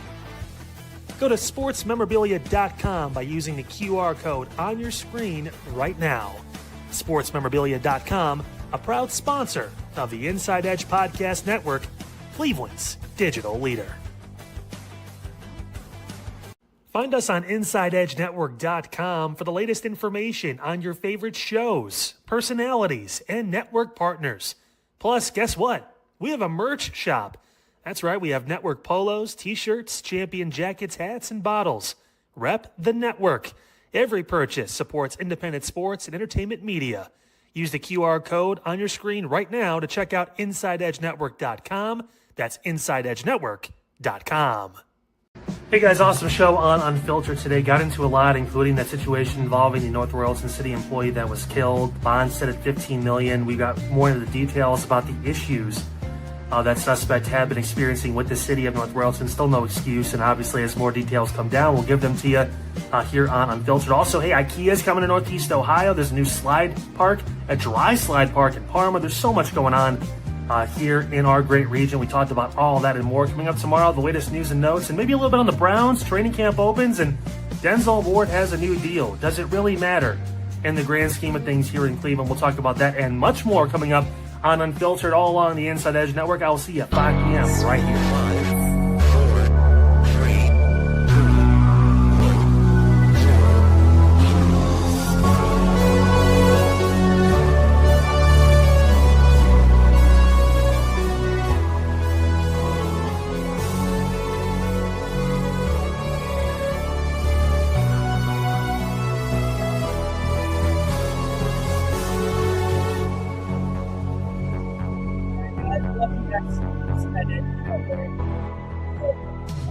I tell you, the other thing that's been pissing me off lately, Eli, is I think we are in an oversaturation market when it comes to professional athletes.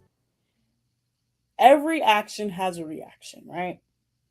For years, professional athletes have been talking about the people we want in the media is people who played the sports. That's who we want. We don't want the typical people, the people who've never played. We want the athletes that are in the media, right? Right. Said for years, right? Right. Who now that we've gotten them in the media, they are some of the worst broadcasters and journalists I've ever witnessed. Oh my God. Yeah. They're so terrible because they have no personality, they have no charisma, they're dry. When they do get to the point where, remember when Tony Romo was first hired, and then like everybody was like salivating for him because they were like, oh my God, he predicted the game, guys. He's predicting all the stuff. Let's be real though, he was kind of predicting the stuff. He was. But now when you listen to him, completely phones it in, right? Well, with the most recent information on Tony Romo, we don't know. Yeah, we know about Tony. Okay, yeah, you're good. Go ahead. Yeah, but I think that the market is currently for athletes in broadcasting is just way too much, right? Everybody has a podcast. I don't need to know your thoughts. I really don't. Some of you need to keep those thoughts in your head, right? Like I say all the time, we need to take the microphones away from men. Really male athletes for sure. But everybody's podcast we don't need to see. We don't need to see you on a panel. Why are all the YouTube videos of athletes on a panel and they're saying the most crazy stuff? And it's like the NBA guys, okay, it's a little funny when you guys make fun of Rashad McCants because he has some sixth sense of like not normal up in that brain. But it's just the point now where I'm just we are at an oversaturation and these people are making it unbearable to watch sports. Yeah. I mean, it's all in like finding the right fit, right? In general, like just because you played sports doesn't mean you could talk on sports. And I know it sounds crazy, but we get a lot of times, well, you didn't play, but sometimes some of the guys that haven't played become some of the best coaches, some of the greatest executive minds, some of the greatest broadcasters that get the respect and love from some of these coaches. I was actually seeing some stuff on Ryan Clark, and, it's not my place, and I'm not going to step into whatever went down with that ESPN stuff, and we've heard all the reports. But, I did see a video, and that this sticks out in this conversation, where him and Peter Schrager, and there was a few other guys on the panel. I believe Teddy Bruschi, and I cannot remember, forgive me, the other broadcaster, or the NFL player turned broadcaster. Peter Schrager was on that set, and, he was discussing, it was a very ho-hum discussion. It was about week 1 and CeeDee Lamb and A.J. Brown, who had a better week. And the Eagles won the game. A.J. Brown had the catch, won the game. I think he was one catch for a touchdown, though, I believe. And, basically put them in position to win the game. CeeDee Lamb had a great game, whatever. They're talking about it, Autumn. And Peter Schrager is making some strong points, and Ryan Clark goes, and this is why, I got to stop you, because that's the non-player in you. And I think we've entered a weird time where, yes, players do know more X's and O's than me. I'll be clear, at least me, and I would say a lot of us, but let's hand up me. If you put a wide receiver who's played 15 years in the NFL and me in the same room, they're going to know more routes and things like that, and some things that I wouldn't recognize from the naked eye. But then you get into the world where, I played, so everybody else is wrong, and here's my opinion, and here's why I'm right, and I don't really have to have any basis on it other than I played in the NBA, or I played in the NFL, or I played in for the U.S. men's national team in soccer, or whatever. And that's where it gets dangerous, because I believe there is a need for players that go into broadcasting. Some of them have been great. I mean, look at Greg Olsen, even, the work he's done for Fox and color commentary. You mentioned Tony Romo, and I know he's in some sticky stuff right now, but he has done a pretty excellent job for the most part with the commentary. And I'm curious. I mentioned the only podcast I listen outside of the network is Part of My Take. They actually had him on, I believe, a week or two ago, and he mentioned about how he's trying to basically find his groove again. And I'll support that, because I think he's been fun, and we'll see what goes on after all this, but whatever. Then you get the guys, though, and, they go on their podcast and say, it's, we're going to keep rocking, and they don't know what they're missing, like Cam Newton, like some of these other, players that unfortunately got the boot, whether it's from ESPN or other places. Paul Pierce got the boot about 5, 6, 7 years ago. Pierce, because he went on Instagram Live with strippers. I know, but Autumn, and that's hilarious. It's hilarious. I'm sorry, but even before then, his takes weren't really like X's and O's based or like player analysis. It was very LeBron jaded and kind of his own point of view. And I think it's like, what are we looking for out of this? Are we looking for just X's and O's, or are we looking for another personality? Because I think there can be a question asked for both. I think there's some players that come in that are just X's and O's minds. And those should be guys that are on commentary, like Tom Brady, like Tony Romo, like Greg Olsen. And then you have your personalities, and if they work, they could be a great addition. Ryan Clark was strong on ESPN. I think where things go wrong is two things. Places outgrow each other. Ryan Clark now at the point where he can do his own podcast, and in the podcasting world, he can be successful at that. And two, I think you start believing you're bigger than the program. And that kind of becomes sometimes, not all, but some players have this I'm bigger than the program mentality. Wherever I go, you got to think some of these guys were the stars of their team. Now, I'm not saying Ryan Clark was the star of his team in Pittsburgh, but these guys were notable names. Guys, I mean, Cam Newton, that's a great example. The star of the Carolina Panthers for a great deal of time. And now he's being asked to be a personality on ESPN and show that. And that doesn't always translate. Gridiron personality to in front of a microphone personality isn't always the same. When you get somebody for 30 seconds to a minute soundbite as opposed to an hour show, that's a big difference. And I think the bigger than me personality doesn't always work if you're trying to insert yourself into something that's already established and then try to belittle the people that have knowledge, that have gone to college or school, done research, and you belittle. So I'm with you. I think we got to find the right people, because there are great players that give great analysis.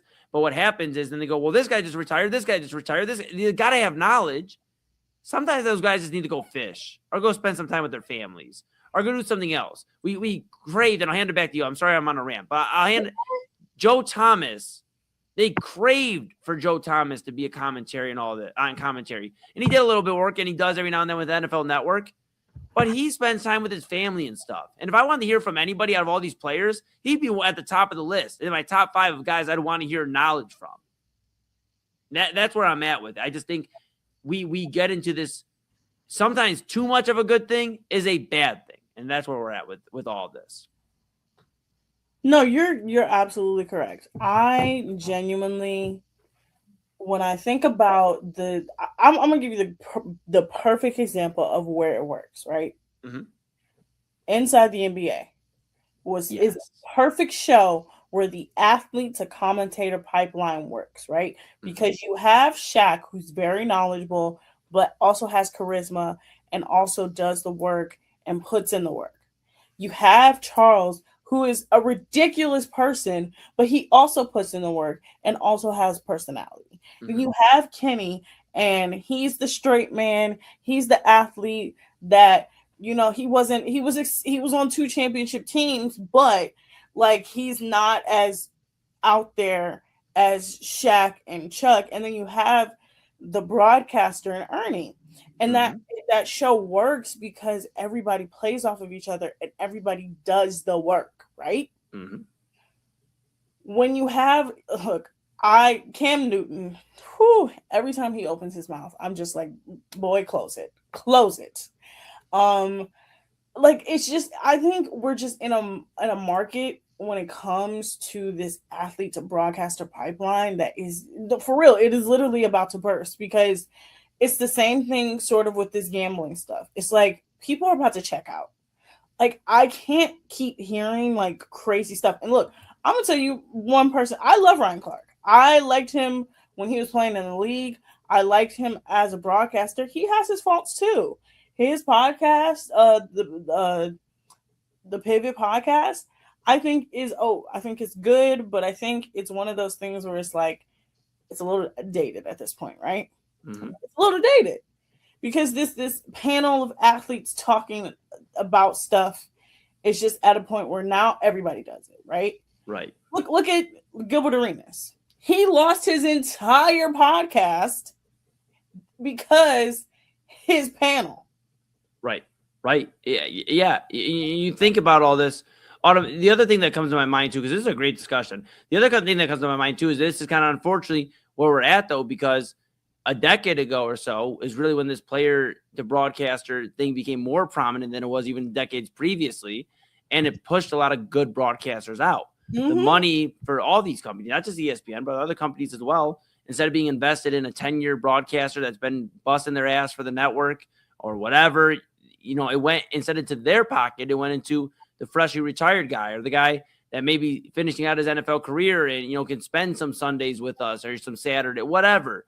And it started enforcing that to where I think, you know, it's crazy because obviously we're both in front of a microphone and we're doing great work here on the Inside Edge Network. And we appreciate all of you for tuning in right now with us. But we're kind of at a point where broadcasting we talk about ebbs and flows. I think a lot of people lost interest in being in front of a microphone because it started turning into, well, if you didn't play, then the odds of you getting into one of these prominent roles isn't going to happen. We have, you know, again, some of these guys we just mentioned, Tom Brady, Tony Romo. We already got our color commentary guys. And if you haven't been, you know, a play-by-play guy for the last 15, 20 years, odds are you aren't getting one for another 40 years on some of these networks because these guys are established. The Mike Tiricos of the world, the Joe Bucks of the world. So, okay, if you take away all the color commentary gigs and the play-by-play guys are seasoned veterans that will have it till they decide to either not want it or, you know, they basically call it quits on the microphone.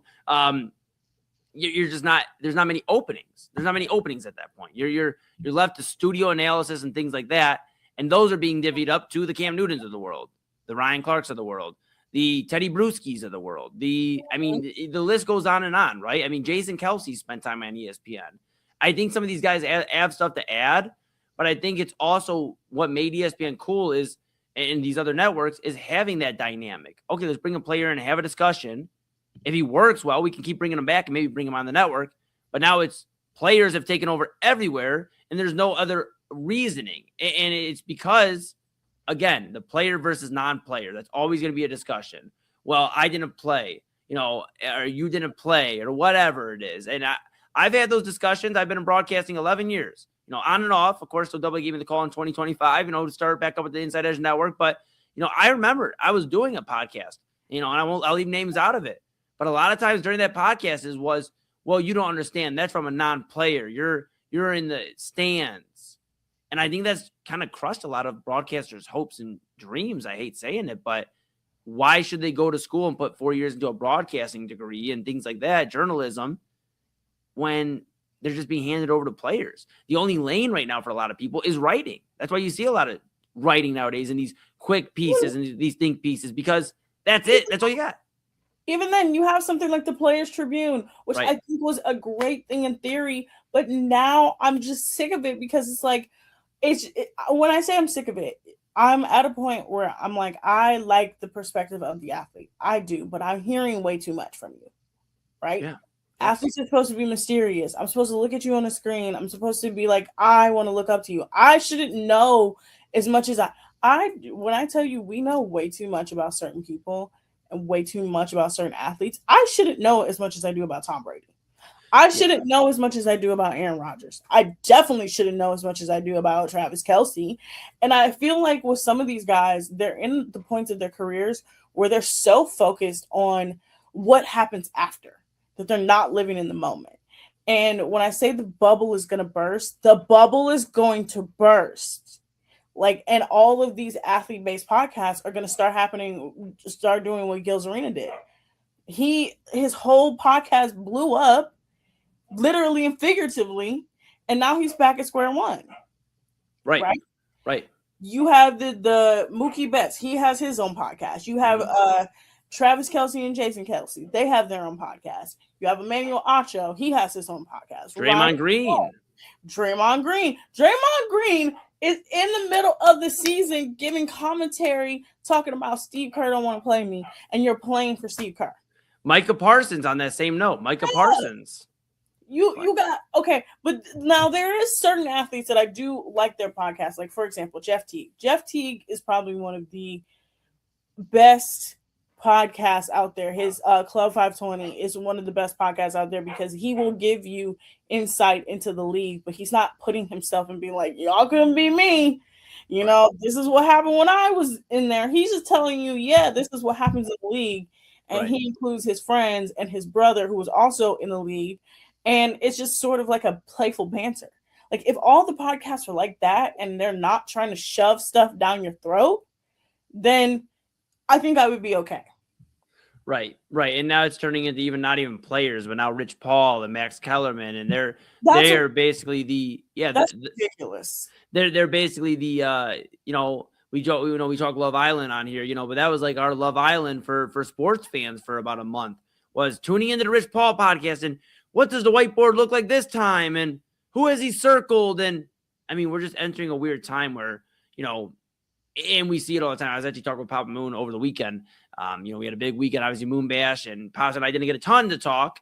But when I was actually functioning and not running on like zero sleep, but I did talk to him for a moment about how we're in this weird time because, Pops is a little bit older than I. Obviously, that's how that works. That's how he's my dad. He's a little bit older than me, right? So he's in this time where he's entering the creative field, the broadcasting world for the first time. He's 34 episodes in, episode 35 dropping on Saturday. Here, Inside Edge Network, Saturday, 5 p.m. But, he's entering this time, Autumn, where he'll ask me because he wants to make sure he's right. And he holds himself to a high standard, just like everybody else here across the network. And he goes, hey, Eli, is this right? Like, so-and-so said this report and this or that, or this video and this. And I had to tell him sometimes, it's like, dude, no, that's just like really fabricated. It's AI or it's fabricated news or it's a quick clickbait. And I've taught him stuff that, I learned in broadcasting school back, in 2015. My dad didn't do that. My dad took a different route. So I had to teach him these things, and it's almost sickening to me that I'm having to be like, Dad, I'm sorry. I appreciate the scoop, but it's not even a scoop because it's not right. The scoop. Oh my God. You know how many times people send me stuff and I'm like, yo, that's AI. Don't believe everything you know. Say, bruh. I know. He means so well, and I appreciate him always checking with me. And he told me about a few months ago, he's, what I learned from you in AA? I go, what's that? He goes, trust, but verify. Look at it, but and I taught him, I said, if it doesn't have a blue check mark, and I said, even then nowadays, you can't even follow that because you can buy it. Thanks Elon Musk anybody can get verified. But, I said, if you don't verify, and I gave him some list of reporters for each sport. I'm like, if they aren't coming from these guys, Pops, I don't want to, I don't want to hear it respectfully because it's really just extra noise that we shouldn't even be talking about. But that's unfortunately where we're at, where my own father has to be like, hey, I might have a scoop for the story tonight. Like I saw this in the news and I'm like, I'm sorry, Pops, that ain't it. Because we live in such a weird time in broadcasting, from who gets to speak their voice, who's allowed to even aggregate some of this stuff. It's just, we're in a wild, wild west. That's where we're at. We're in the wild, wild west of broadcasting, where, you know, you feel like you turn on TikTok and you can go live for 30 minutes and you're now a reporter. You know, you can do one podcast and now you have as much insight as somebody who's been doing this 20 years. You go attend one event and now you know absolutely all the ins and outs of how events work. I think we're just at a time in broadcasting and in totality, I'd say, Autumn, as a world right now, where there's a lot of I know it all rather than I want to learn. And there's a lot of fabrication as opposed to on the ground, ears to the streets, actual source stuff. Now, we get that with players, but sometimes it turns into a turnoff because it's like, well, I'm giving you this information, but yeah, you guys want to know that because you didn't play. Just talk to me like I'm a human being. I know I didn't play. I'm 6'1" and I weigh 130 pounds. I'd get hit once by Myles Garrett and it'd be the end of my life. Not the end of my career, the end of my life. It would be over. It'd be over. It'd be done. But like, but you know, but we have this information. I guess is my last point on this is we have information too. We have gone through, you know, I, everybody here on the network and other talented people across the broadcasting realm have done the work. So I think when the mutual respect is there between players, non-players, broadcasters, and I think when there's a more of an understanding that we have to care about the work and stop allowing all this BS to steep in, that's when we'll change. But right now we're in a weird, wild, wild west. Yeah. Last point. I'm just at a point now where I'm like, you know what? I'm just kind of like over the athlete to broadcaster thing. Just please, just go away. Go away. Yes. Think of it as when a star athlete becomes a coach and you realize that they can't coach. That's what it is. That's literally what is happening. Yeah. When we come back from the break, Eli, I will share with you my dilemma. It's pretty hard. It's pretty hard. It's a pretty tough dilemma. Okay. But we'll be back in just a few here on the Inside Edge Network. Fanatics isn't just our name, it's who we are. Loyal, passionate fans dedicated to our favorite teams and to the sports we love. That's why we're honored to be able to offer fans the world's largest collection of official sports apparel and sports jerseys from all leagues, teams, and players you love. We feature a wide selection of gear from every league, including the NFL, MLB, NBA, NHL, and NCAA merchandise, which allows us to serve fans of football, baseball, hockey, basketball, lacrosse, soccer, golf, and, well, everything else that gets your heart pumping. Go to fanatics.com by using the QR code on your screen right now to celebrate your teams. That's fanatics.com, a proud sponsor of the Inside Edge Network, Cleveland's digital leader.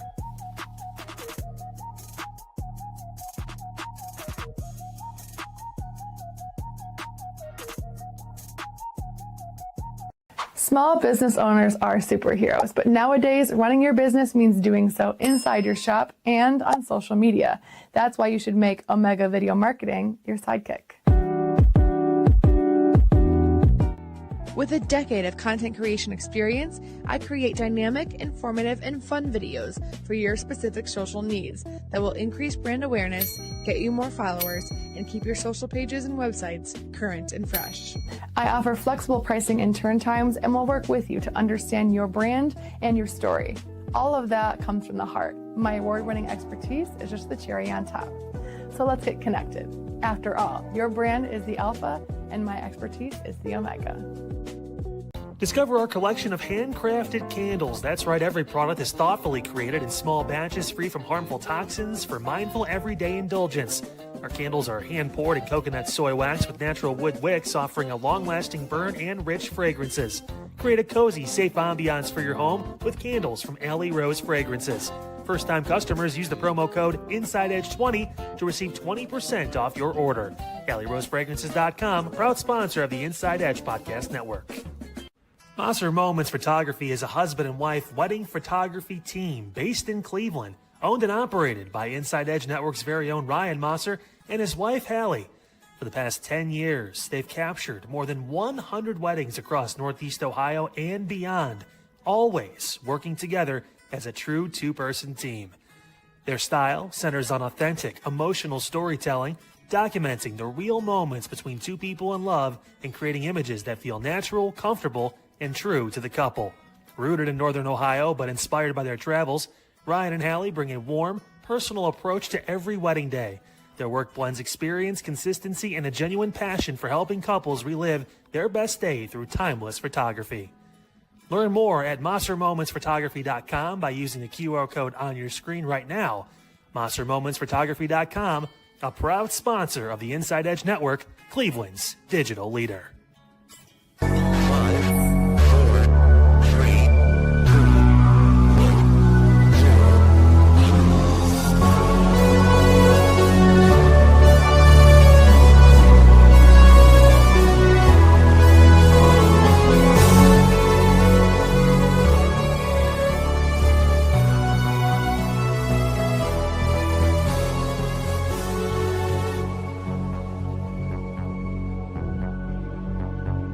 All right, Eli, to end this.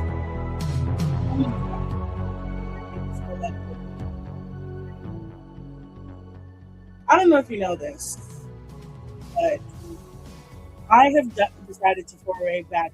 I've decided to make my way back into dating, right? Now, I'm not telling any traumatizing dating stories. No, we will not be doing that on this. Okay. Okay. Even though something did happen to me the other day that I said, you know what? Only this could happen to me, right? Yeah. But my biggest dilemma right now is how do I not be mean to men? I can't not help it. They're so irritating to me. And today there was a guy who I've known for a few years. We rematched on a dating app that starts with a T. And the entire day I've been rage baiting him because it is like I just can't not do it. I just think you got to find the right one, Autumn. I think I just think you got to find the right one. I mean, and it's hard, but like the weird thing about dating right now is like it's so terrible. It's terrible. And I think like what I've learned over the weekend and, just thinking that, it was the last thought on my mind, but, I thought about, and I keep reflecting on Moonbash, but like how happy I was just around people around me, like my bros, my family, my friends. And I think that's like the main thing I could give you advice for tonight. And you could take it or you could tell me to go leap off and that's okay. But as your friend, I would tell you, I think just take time to focus on Autumn. I think, you have things to offer. I know it gets lonely. Autumn, I'm going to be very real with you. I haven't been in a relationship in general, like a solid relationship in, let's see, March of next year will be 4 solid years. I've had a few. I'm with you, brother, because it's been a while. Look, but I think just, yeah, but I think like loving yourself. And I mean that just friend to friend, a vulnerable moment. I think loving yourself. The dating apps are fun. And I'm not telling you to stop. Believe me, I'm not telling you to stop. But I think there's something powerful, and you do a lot of fun stuff too. Like you go to you were just in New York, literally like 2-3 weeks ago. I mean, you're always out and adventuring and things. I give somebody a reason to remember why you're the prize. That's actually somebody, and that goes for any male or female out there, anybody. And I don't mean that, discourage. I know people get mad when you say male or female, whatever. If you're a man or a woman out there or whatever, and you're out there and you're searching for love in a weird time right now. I guess my 28 years, I'll be 29 in 2 days. And at midnight, I'll technically be 29 in a day. But with that being said, I just think loving yourself and remembering you're the prize. That's actually what one of my bros had told me a long time ago when I first got out of my relationship, because I was on the dating apps and I was fooling around and, I'd find somebody and he'd always be like, okay, look, there was actually a time and there's still, I share my location with a few of the bros because I was venturing off to, hey, I'm going to Strongsville at 11:30 at night on a Friday because look, okay, we're being vulnerable here for a moment. Let's do judgment on Friday. But look, but like going out to like just trying to find something, some connection. I think that's where a lot of people are at with dating. Like, we have the fun, obviously there's the horror stories of it, but I think a lot of it is hurt people. And I think that's what it is. We don't know what everybody's going through. When I first got out of my relationship, I've shared it, I think, here on the network. And if I haven't, my ex was vile to me near the end. I mean, she shared or she lied to me about being pregnant. So I literally had a lot of baggage in terms of like trauma I was trying to unpack and then still trying to go talk to other ladies. So I think that's where a lot of men are from a male's perspective. I think a lot of them are guarded because of how they're treated by women. And then, of course, vice versa. A lot of women, I've seen it. I have a sister. I've seen it. Not necessarily with my sister, but I've seen it with women. I can understand that side too, where it's like you're talked down to, you're belittled, you're treated as, oh, how do you look, as opposed to what can we get into? And I think a lot of people don't understand how to have actual conversations after COVID, where it's like, hey, instead of let's go kick it and chill, and there's no plan, let's go do something fun. And I think just remembering that's I don't think you intended for me to have this solution or at least advice for your dilemma, but I would say just remember that you have a lot to offer. You're literally the only lady on the Inside Edge network, so you should hold that with some pride and some, so that and in terms of broadcasting, you are one of the only ladies in radio and broadcasting right here. So that's something. You're definitely somebody we enjoy speaking with. We have a lot of fun, obviously, in the group chat. We all are bouncing ideas off of each other. And I think you are somebody that somebody could actually trust in terms of listening to and having a conversation. Now, what it comes down to is messing through all the mess. And that's why I've kind of stayed away from the dating apps, since we've actually discussed about it a few weeks ago. Started bringing trauma back all the way. I'm like, I got to get away from these. But I just think like that, like finding a conversation. Like, I'll ask you this. This is my last question for you. And then I know you have some thoughts, and then I'll let you spiral out of control with your good and bad spiral. But I guess my question to you is, how often do you find yourself having a conversation with somebody it doesn't have to be a bar, but a restaurant, or like when you're out with people, how often do you find yourselves having more of a discussion rather than, hi, how are you?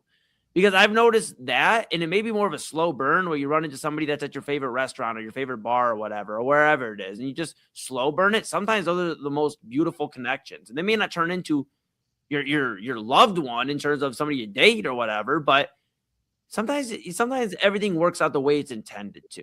And I think when we start getting on this, we talk about oversaturation with broadcasters, players and broadcaster. When we get on where everybody under the sun can sign up for a dating app, it isn't like you have to check a box and be like, no, I'm not crazy. Okay, I can sign up. Like, you got to think there's literally everybody under the sun. And I think that's what it comes down to, my friend. That's my advice I would share from you, from somebody that, one, is stepped away from dating apps again for right now. I'm going to just enjoy connections. I am out and about already a ton, so I'd like to just see what happens there.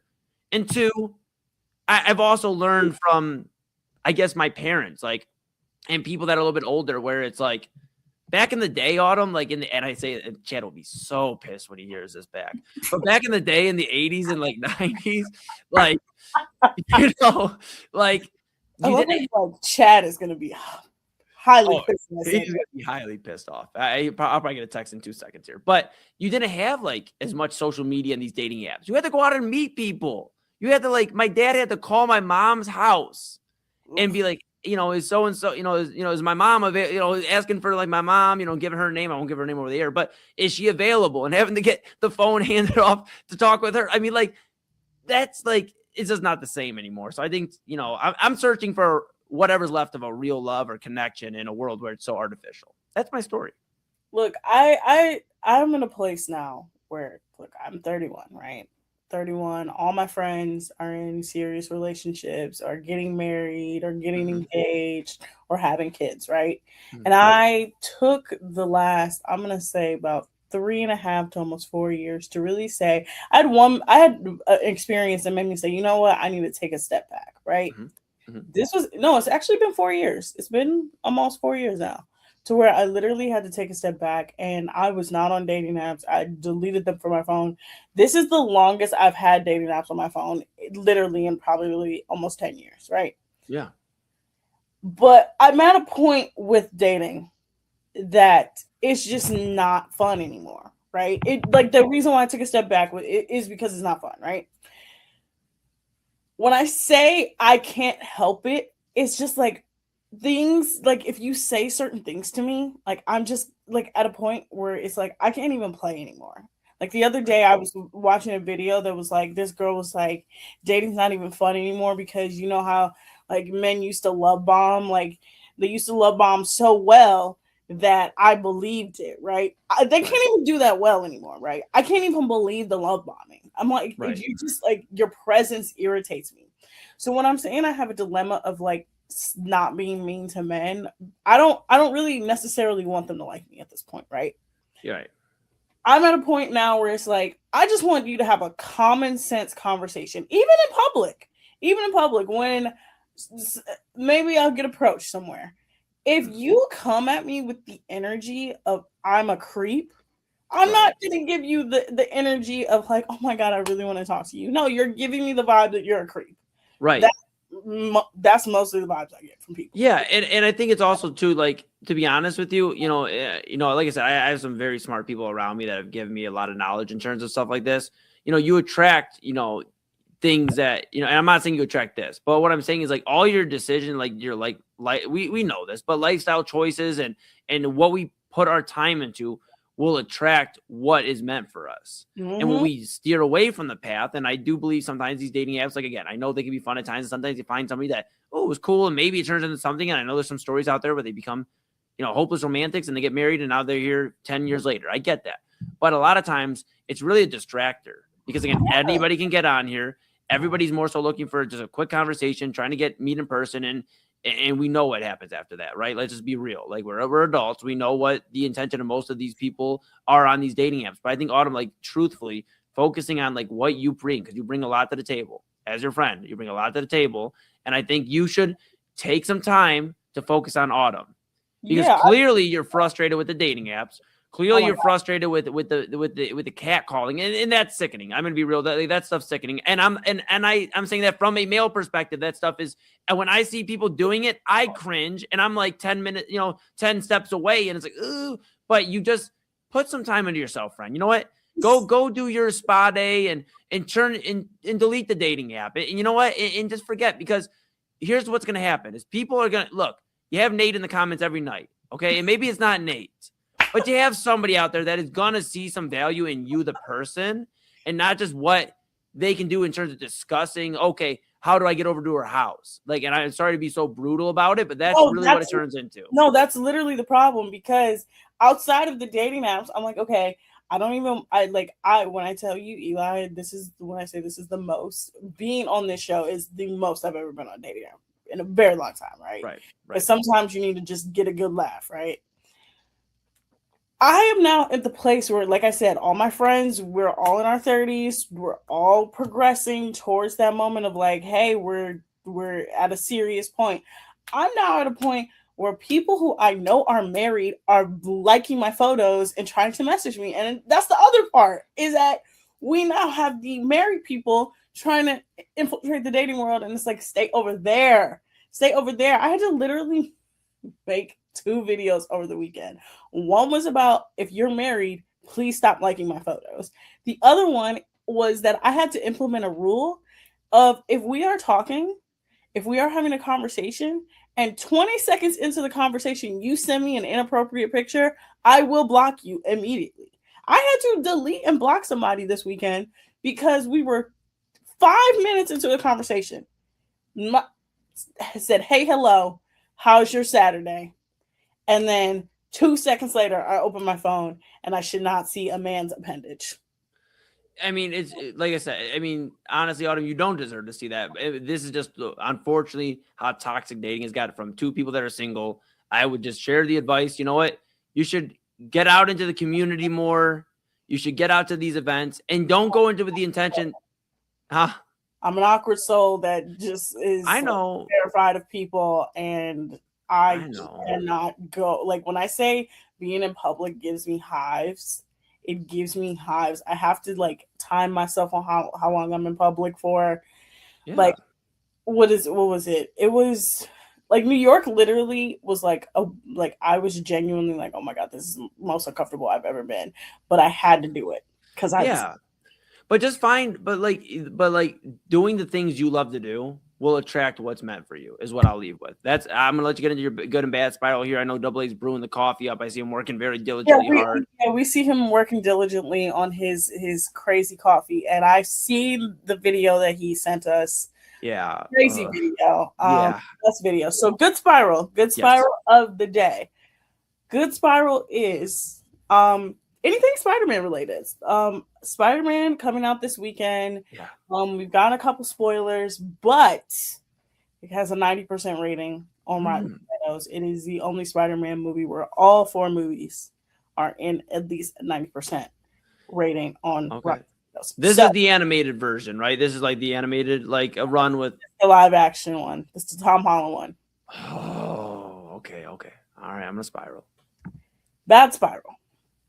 The spiral that you don't want to go down, the road that I'm like, please don't do this. Unfortunately, it will have to be Aaron Rodgers and his wife. I don't know who he's fooling. We have not seen this lady.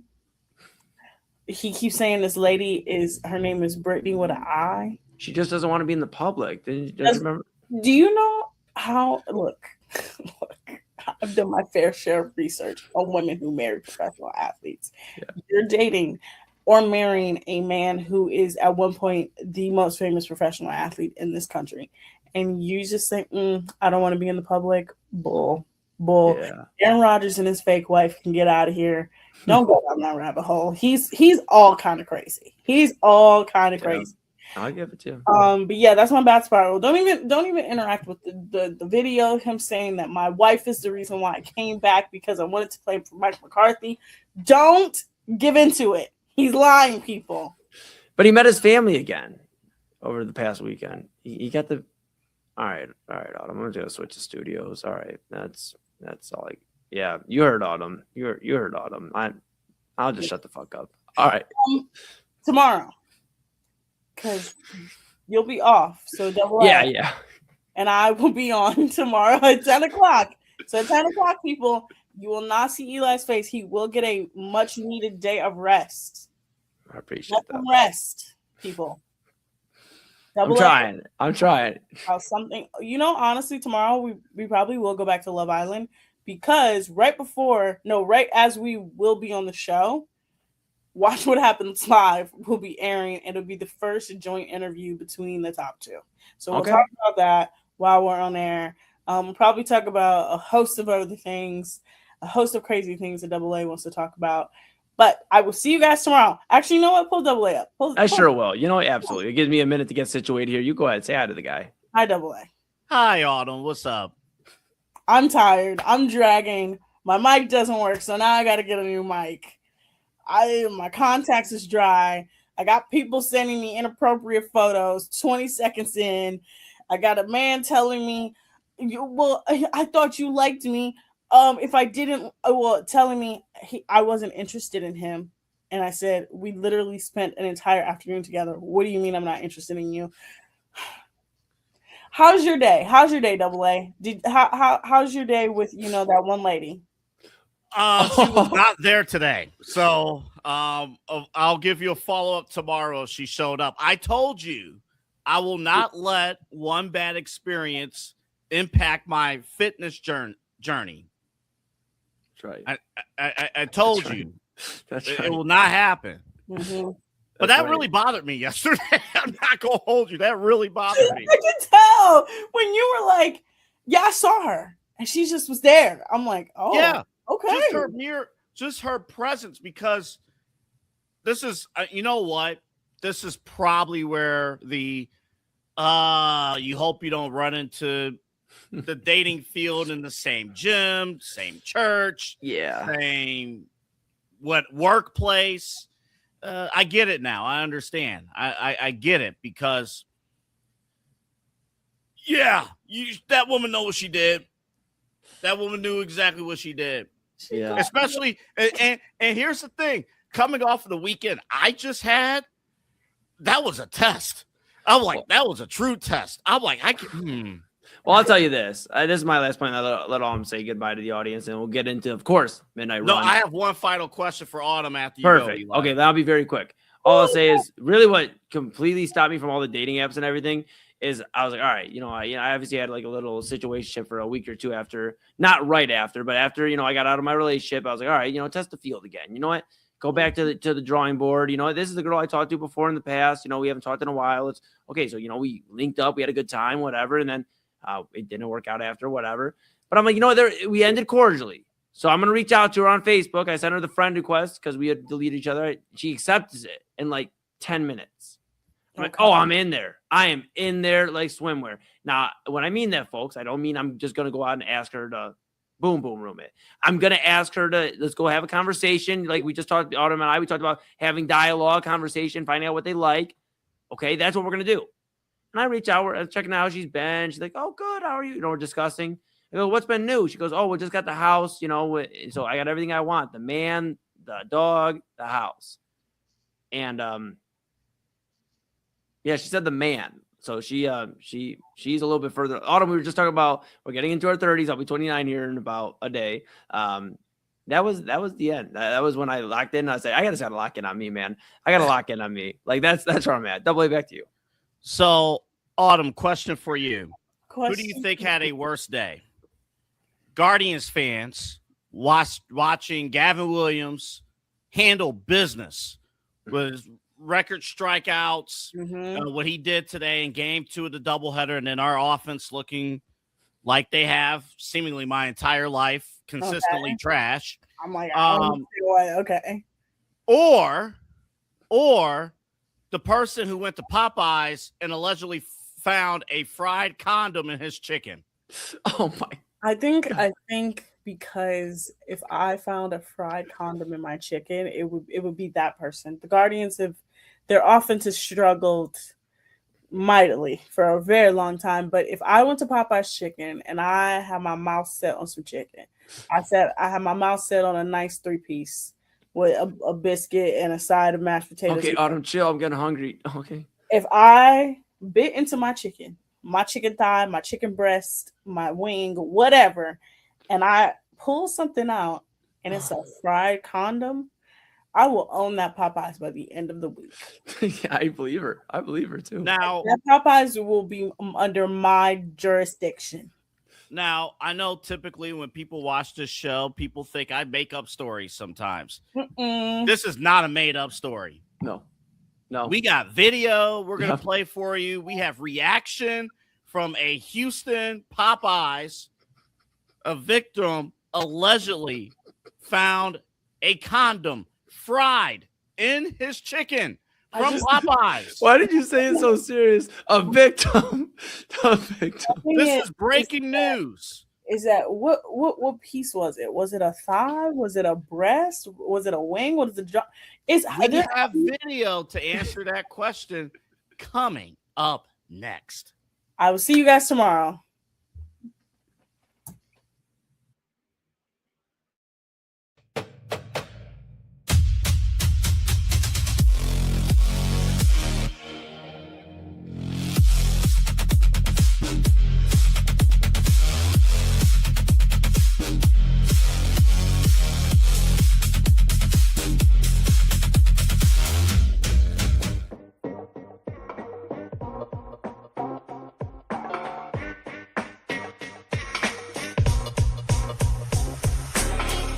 This is Midnight Run on the Inside Edge Network. Here's your host, Anthony Alford.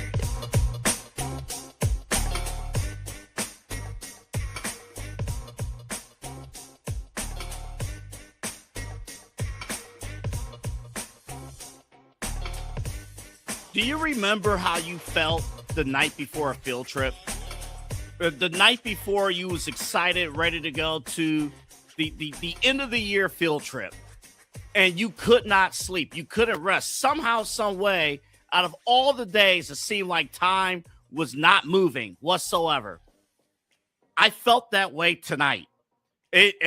When I saw this story come across my desk, this greased chicken condom stuff come across my desk, I couldn't wait till midnight.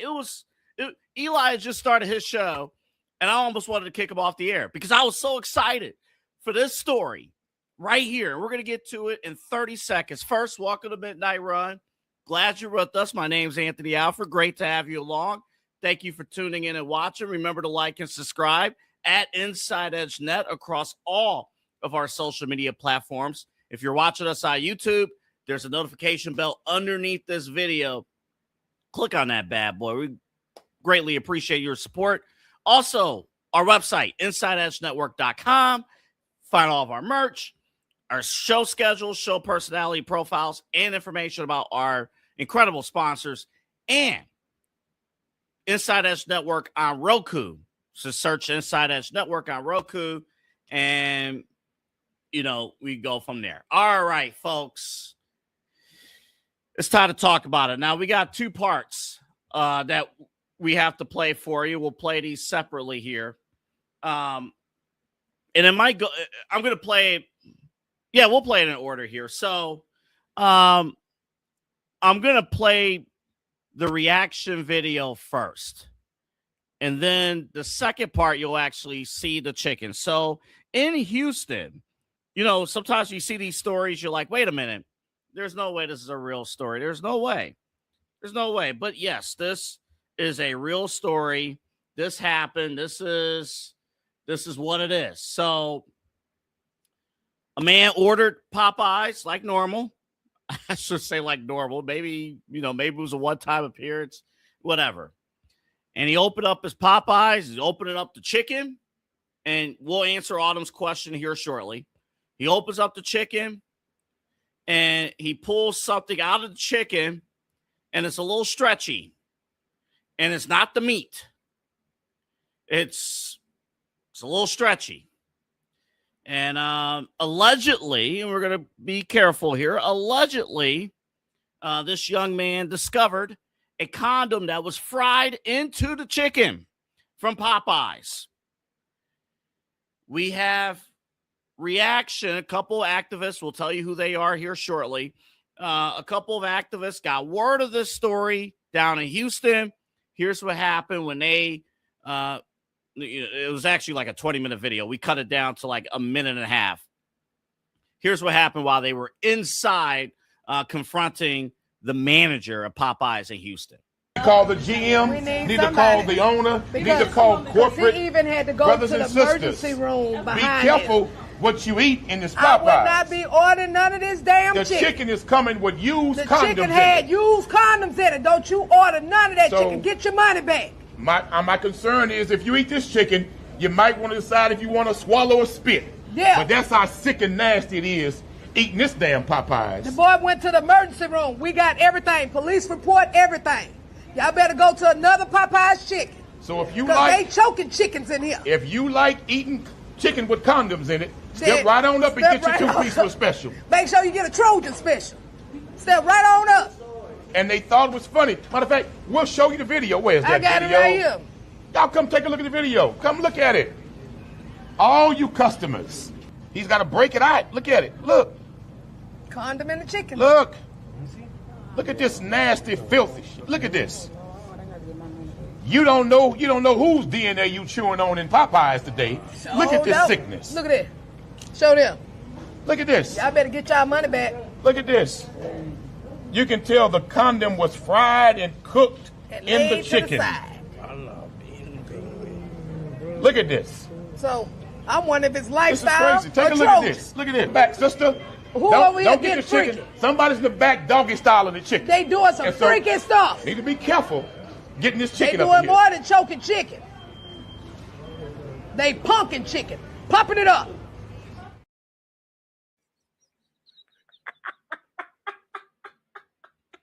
Oh, my God.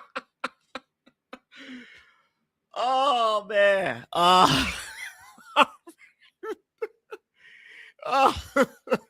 Yeah, that was video. And those activists there, that was Quanell X and Dr. Candace Matthews. Again, this is down in Houston, the Houston Popeyes. Allegedly, I guess those are chicken tenders. And they found, oh my goodness. We're going to play the second part of the video here shortly. I'm going to bring Eli.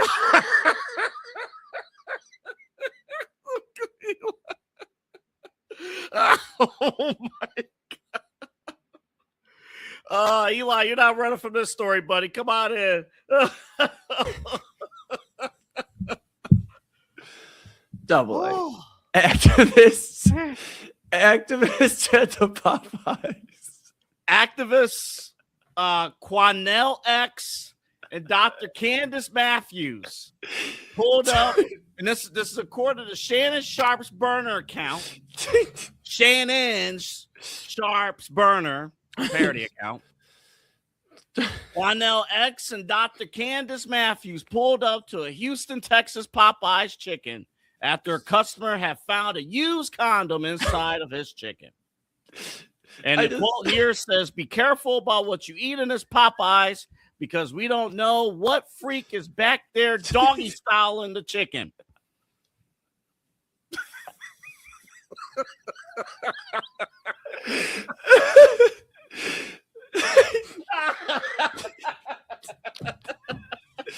Dude, come on, man, man, dude, that's a penalty, man. That's a penalty, dude. I thought the funniest thing I saw today was so during the break, during the Daily Spiral, I was watching. You had the chance to meet Ace Carter over the weekend. Ace, obviously part of La Hele, the collective, music collective I'm a part of, and him and Double A got to have a conversation, not super long because Double A was running all over, Ace was running all over, performing during the day.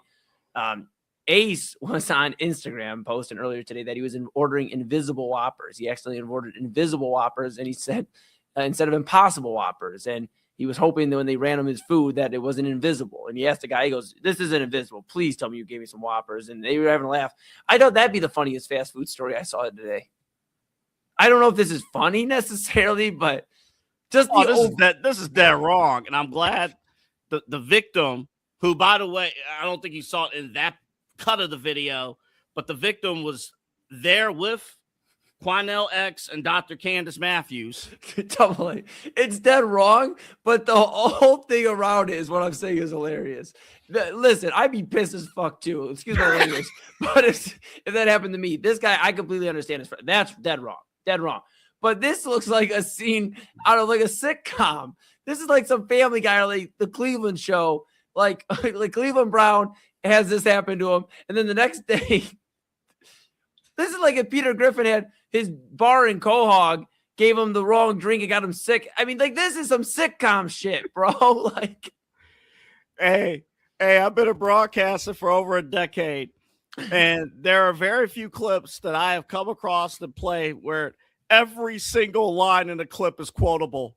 Every line. Is it lifestyle or is it Trojan? Who wants some Trojan chicken? They're choking chicken back there. I mean, every line is quotable. Oh man, I'm not even joking.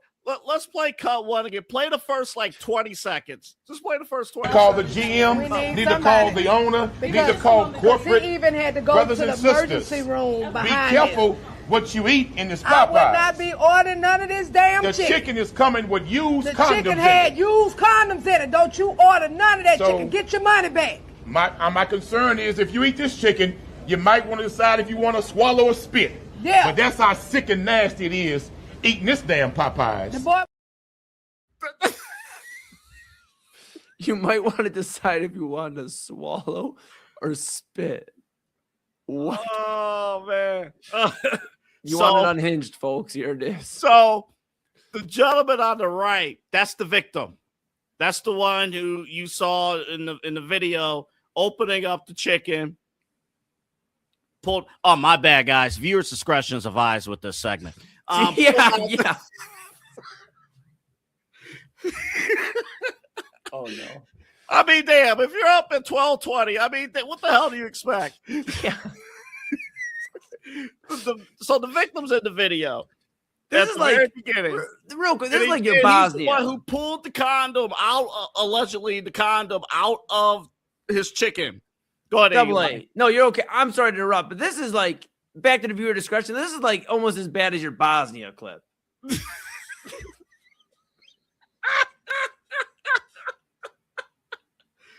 Oh, man. I don't know what's worse, this or the landscaper banging his tenant. The other. Well, at least he cleaned up, it sounds like, after. Yeah, at least he cleaned up. I mean, well, look on the bright side. The chicken was protected. Oof. Goodness. I feel bad for the construction workers. They were talking like they already have paid. You're hungry. You're outside working, building on Houston's greatest skyscrapers, and you have to give your chicken back because you don't want to be clucking on the chicken. Dude, go get some barbecue or something. I don't know what to tell you, dude. I mean, my God. My God. And the guys looked on their face as they're watching the video. They're like, oh, that came out of this chicken? Now, imagine this. Okay. You don't know what's going on. Yeah. You're at the drive-thru. You have no clue what's happening. You're at the drive-thru. You're hungry. If you're at Popeyes, then you want Popeyes chicken because you're not waiting at the drive-thru for 30 seconds. You're going to be at that drive-thru you might as well make an appointment like you make barbershop appointments. You're going to be at that drive-thru line for a long time. Yeah. Waiting for the chicken. Yeah. Do you want to make dinner reservations or you want to go to Popeyes? Yeah. I mean, you might as well. Oh, I know you guys were talking about dating last hour. You might as well make reservations to go to Popeyes. You're going through the drive-thru. Yeah. So imagine you're at the drive-thru. Mm-hmm. You order, you get your 3-piece dinner, chicken, mashed potatoes, some, green beans, the biscuit, get a little drink. Yeah. And you're ready to go. And Quanell X and Dr. Candace Matthews, you may not even know who they are. They're storming to your car. If you're curious about how that went down, we'll show you that video next. Key On Sports is the leader in Ohio high school athletic coverage in written, print, and video streaming. From the latest news and results and written content to the high school football game of the week every Friday, Key On Sports has you covered. The vision of 15-time published author Vince McKee has become the most trusted site in Ohio high school athletic news. From podcasts to player profiles, Key On Sports is your one-stop for all of it. Visit them today at keyonsports.com or on YouTube at Key On Sports. Check out their socials on Twitter and Facebook as well.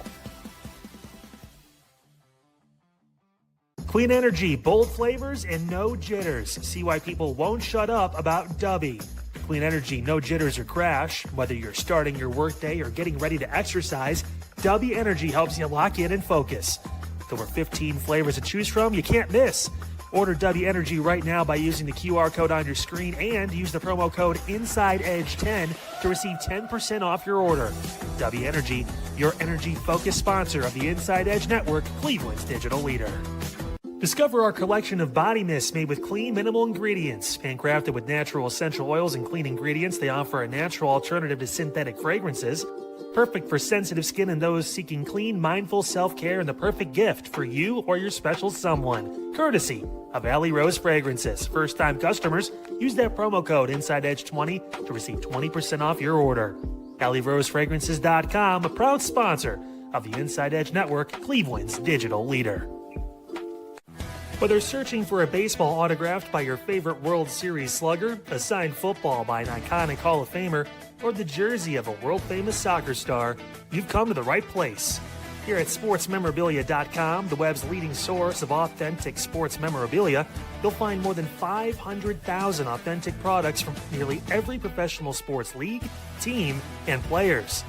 Not only will you find your next prized sports possession with ease thanks to superb customer service and tremendous site experience, you'll have the satisfaction and peace of mind that every product listed comes complete with a certificate of authenticity and is fully backed by the SportsMemorabilia.com lifetime authenticity guarantee. Go to SportsMemorabilia.com by using the QR code on your screen right now. SportsMemorabilia.com, a proud sponsor of the Inside Edge Podcast Network, Cleveland's digital leader. Find us on InsideEdgeNetwork.com for the latest information on your favorite shows, personalities, and network partners. Plus, guess what? We have a merch shop. That's right, we have network polos, t-shirts, champion jackets, hats, and bottles. Rep the network. Every purchase supports independent sports and entertainment media. Use the QR code on your screen right now to check out InsideEdgeNetwork.com. That's InsideEdgeNetwork.com.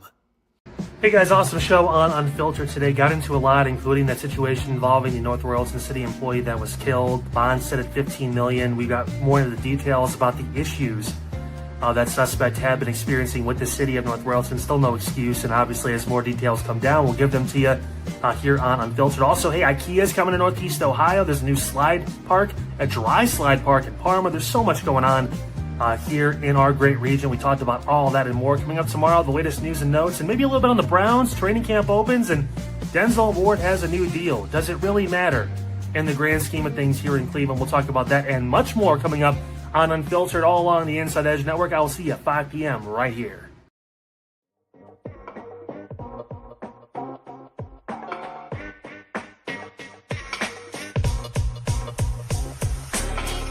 This is Midnight Run on the Inside Edge Network. Here's your host, Anthony Alford.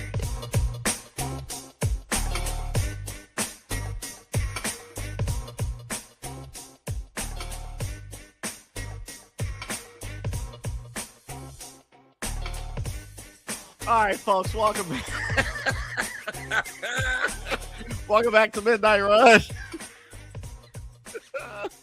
Boy, if you consumed a fried condom, you're gonna be running after midnight okay. Boy, we got so many problems in this country.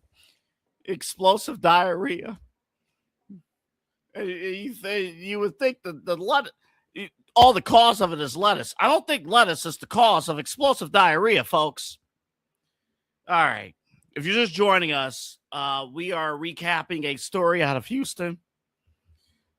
Allegedly, a gentleman in Houston found a condom that was fried. Allegedly, it was a condom that was fried into his Popeye's chicken. This is down in Houston, and this is one of the more stunning stories I've ever covered, ever. Also, later in the show, we're going to talk Tony Romo. We're going to talk Guardians, and I think I had the Browns in the rundown. The Browns can wait. But we have other stuff. We have this or that coming up. Oh, we got this or that. Patrick Mahomes, you can see who he's facing today on this or that coming up later on. But a fried condom allegedly found inside Popeye's chicken in Houston. Now, before we show you the drive-through reaction, because here are the characters again, Quanell X and Dr. Candace Matthews.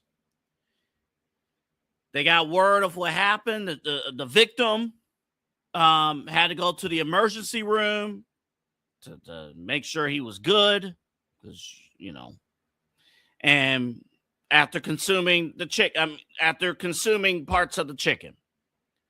So what we did not play for you, which I have for you right now, is the initial walk-in. It's Quanell X and Dr. Candace Matthews speaking with the manager at Popeyes. I'm going to add it to the stage here, Eli, and I'm going to play it for you right now. I'm going to play like 90 seconds, and then the rest of the video is what we've already seen. So here are Quanell X and Dr. Candace Matthews confronting the manager at Popeyes at Houston over this situation. Are you the manager? Yes, sir. How can I help you? We need to talk to you about a very serious situation. Okay. Extremely serious. This young man, where's my young brother? Come here, young brother. This young brother was sitting here eating with also a member of his family not too long ago, this weekend. He broke open his chicken. He bought the chicken from here. He sat down in here, opened up the chicken, and the chicken had a condom in it. A condom. There's the video right there of them opening the chicken, and you can tell the condom was cooked in the chicken. If you look at the whole video, it was cooked in the chicken. When they came up here to speak to you all about it, they laughed at him. They thought it was funny. Do you know what time it was? I was in. What time was it, young brother? It's on the receipt. Here's the receipt. Here's the receipt. Why the police were not called and notified that you have some freak in the kitchen? Because that was cooked in the chicken. So you got some freak in the back, in the kitchen, playing with himself and choking the chicken and stroking the chicken at the same time. This is a sick individual. We don't know what disease this is in the condom. So again, We don't know what germs. Call my DM. I'm not sure if it was. You need to call the GM. We You need need to call the owner. You need to call corporate. He even had to go brothers to and the sisters. emergency room Be behind careful what you eat in this I would Popeyes. not be ordering none of this damn The chicken. chicken is coming with used The condoms. chicken in had it. used condoms in it. Don't you order none of that So- chicken. Get your money back. My concern is if you eat this chicken, you might want to decide if you want to swallow or spit. Yeah. But that's how sick and nasty it is. Okay. All right. So you understand the seriousness of and all kidding aside, obviously this is an extremely serious situation. You know, like you don't know. You can have 999 phenomenal experiences at fast food and things like that. All it takes is one to damage a franchise and damage a there ain't no way that fast food restaurant can be open again. There's no way. Like one incident could damage it all. Now I did tease earlier. First off, Eli, come back on the screen, buddy. So you heard what they said to the manager. You saw what was happening there. She was smiling a little bit, kind of shitty by her. She was smiling. Yeah, this is pretty. I know it's very ridiculous, and again, I don't come down on service workers, especially fast food. Working fast food is one of the hardest jobs, period. So I'm not even going to come down at all. But this is pretty serious stuff, man. It's so out there. I think you're just stunned at like how could this happen? This wasn't, during her shift. Like, whoa, what's going on? I'm surprised Kyle didn't take this story for his own. I'm surprised this got the midnight run. Well, this broke after his show. Oh, this broke. That's right. You said that. Okay, yeah. So Yeah. hey, look at that. Look at that's the beautiful thing about doing the evening shows, Kyle. Sorry, we got this first, buddy. Dude,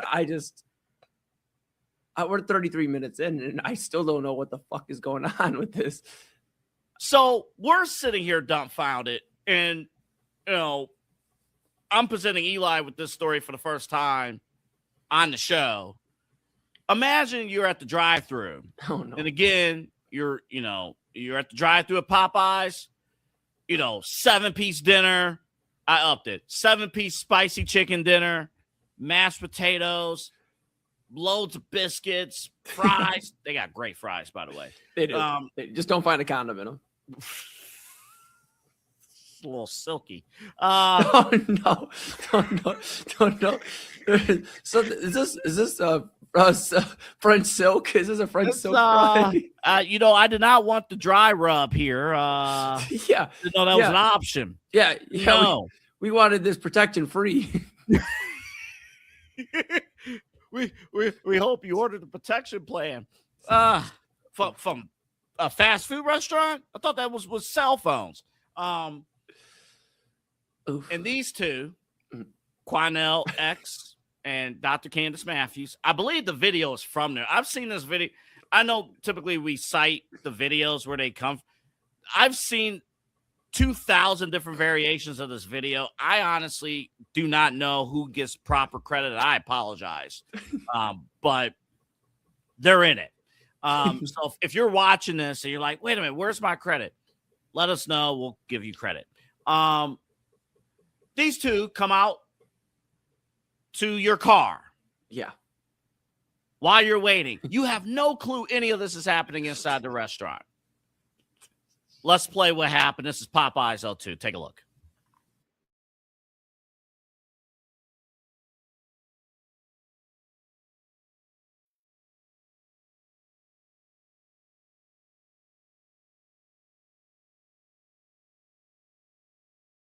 Condom in the chicken. Ma'am, Condoms in the bring the chicken. video.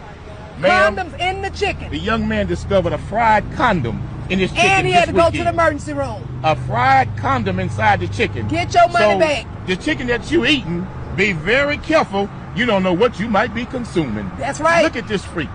There's a freak in the kitchen putting condoms in the chicken. Chicken strips. And I mean, this is a whole nother level of choking and stroking the chicken here. Yeah, it is. This is a whole nother level. Whole nother level. So be very careful if your chicken tastes with some unseasoned, unsavory flavor. That's right. You might want to give it back. I wouldn't eat from here. I wouldn't either. I gone on, sis. See, get your money Bring back your in this receipt, place. get your money back. Y'all work too hard to Because be you running around here eating you don't know chicken. you don't know what the hell you Get over really here, eating. come take care of your business. Come on, Miguel, whatever your name is. Get your ass over here and get that taken care of, brother. That ain't right. Hell no, y'all work too hard to be eating condom chicken. Kind of freaky mess they got going on in here. What kind of freaky chicken shit y'all got going on in here? Everybody want to be quiet. Don't nobody want to say nothing. We got direct video. That one I can't do anything about it because it's online. I don't have Give her her money. Matter of fact, this lady's getting a refund. They getting a refund. Yeah, got to be some refund activity Get this going refund on. activity. The refund activity. I believe that's video courtesy Rap House TV. It looks like had that and others. the refund activity. Get the refund activity. That's your lunch break, man. I know, and some people only get 30 minutes. So that's right. That's a 30-minute lunch break. And 28 minutes is gone because they probably waited on the chicken. They're waiting on their coworkers. They finally got it. Like, okay, cool, we can eat now. And then this happens. Again, not blame the activists did what they needed to do. They handle business. I don't blame them one bit. But I'll tell you, Cornell was taking care of business because she goes, "Come here over here, Miguel," or whatever your name is. She wanted to smoke with everybody. She was with it. man. She was brought in for one intention. The doctor was brought in there to kind of like guide the way. She was brought in there to do one thing and one thing only, raise hell. Man. And she did. And I give her props because, damn, I want somebody fighting for me like that. How does that happen? How does that happen? Intentionally. And you don't just, the condom doesn't just slip out. Oh, my God. Sure hope not. Or now we're talking about other businesses are going down with Popeyes, if that's the case. I mean, my goodness, what are we doing? Man, there's no way. That Popeyes, this is in Houston, they can't reopen. No, and I'll tell you, I go to Texas quite a bit. I will never stop at a Popeyes in Texas again. Texas. And I love Texas. I love all my great peeps there. I will never stop at a Popeyes again. I will make sure everybody knows, especially if you're in Houston. I don't care what Popeyes it is. Don't trust it. You know, I feel bad because after talking about the store, I kind of want to go to Popeyes. Dude, imagine imagine that dude didn't run into all this. He finds and he's like, "Oh, well, hey, come in handy because, I was going to get some action tonight. Now I don't have to buy oh." It was from Chicken Strip. It was a chicken strip. I don't know how you do that. That's like intentional. That's somebody that didn't want to be there anymore at the job, and that's like the dangerous thing with like fast food. Like you talked about that. That's the dangerous thing with any job, but like fast food especially, because somebody could be like, "I'm out of here in 2 days. I really don't care how I make this food or what I do." And unfortunately, some of these people don't understand that those are crimes if you do something like this. Yeah, that's a big point. Thank goodness that victim kept the receipt. Right. Because on that receipt, you have the time, the date and the time when that was ordered. Yep. So you're going to be able to, the police are going to easily, and Popeyes, they're going to easily be able to track who worked that shift and who was the cook in that shift. Yes. And that cook might be going to jail. Right. Yeah. Forget it. Not having a job. Like you're like, you might be in a different orange, not Popeye's orange, in jail orange. Like that's just what it is. Like crazy, man. Crazy. I mean, all joking aside, I would be irate, bro. I mean, it would literally be, you want to talk about like calling it a week. It could be Sunday, Monday, Tuesday, Wednesday, whatever that happened. You got to call it a week. If you're that guy, you got to call it a week. You got to call your job and say, I got to take the rest of the week off. You'll never believe what happened to me. I can't believe this. I just. Yeah. You got to go to the hospital and see, because, I mean, some of that, he consumed some of that chicken. Yeah. I mean, so the chicken was already opened up it's chicken strips, and he took a couple bites. So you don't even know, because that particular material, it's not just. If you understand that it's not just the material itself. So the whole chicken is cross-contaminated. Yeah. Like, and my fear is go to the hospital, check yourself out. Yeah, and my fear is we don't know if it was used or not, or we just know it's fried. So at that point, you don't have any idea.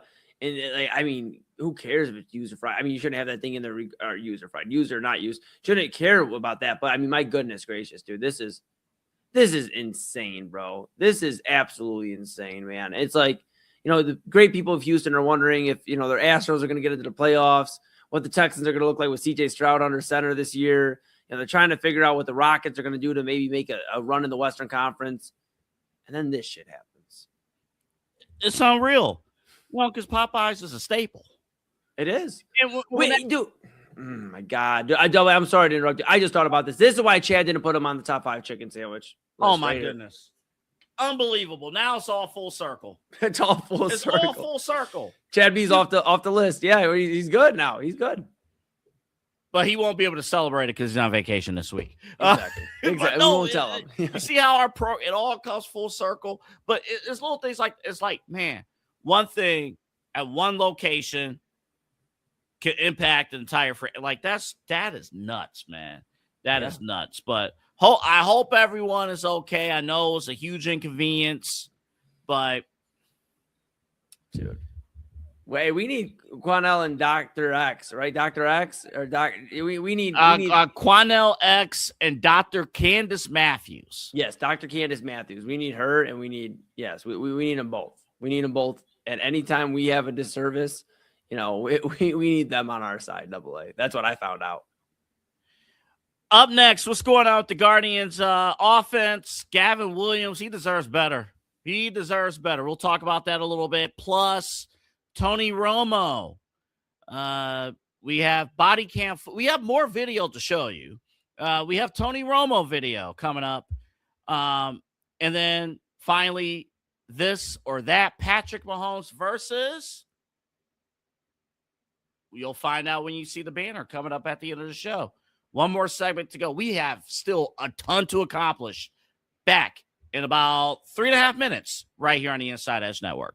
Fanatics isn't just our name, it's who we are. Loyal, passionate fans dedicated to our favorite teams and to the sports we love.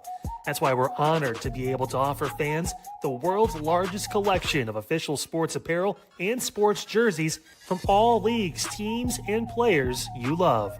We feature a wide selection of gear from every league, including the NFL, MLB, NBA, NHL, and NCAA merchandise, which allows us to serve fans of football, baseball, hockey, basketball, lacrosse, soccer, golf, and, everything else that gets your heart pumping.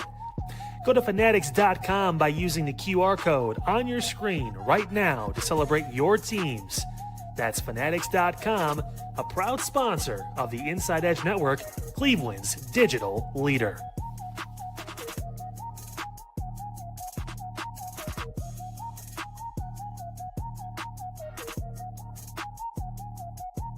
Small business owners are superheroes, but nowadays running your business means doing so inside your shop and on social media.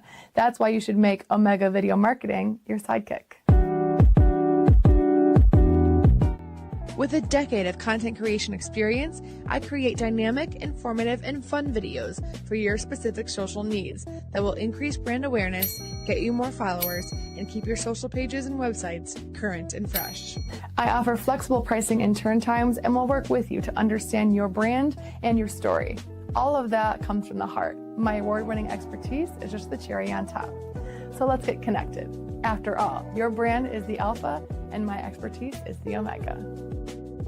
Discover our collection of handcrafted candles. That's right, every product is thoughtfully created in small batches, free from harmful toxins for mindful everyday indulgence. Our candles are hand-poured in coconut soy wax with natural wood wicks, offering a long-lasting burn and rich fragrances.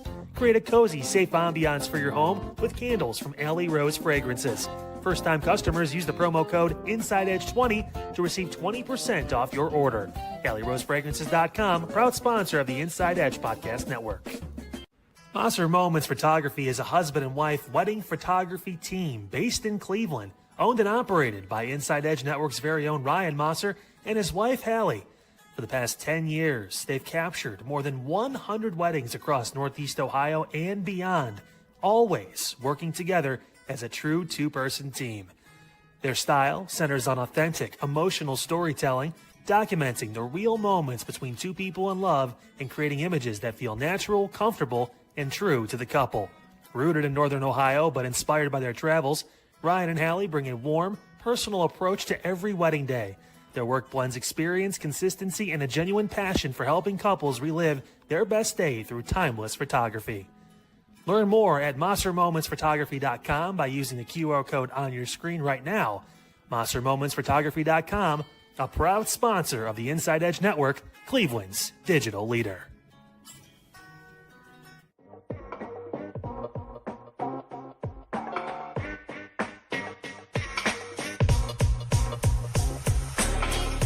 This is Midnight Run on the Inside Edge Network. Here's your host, Anthony Alford.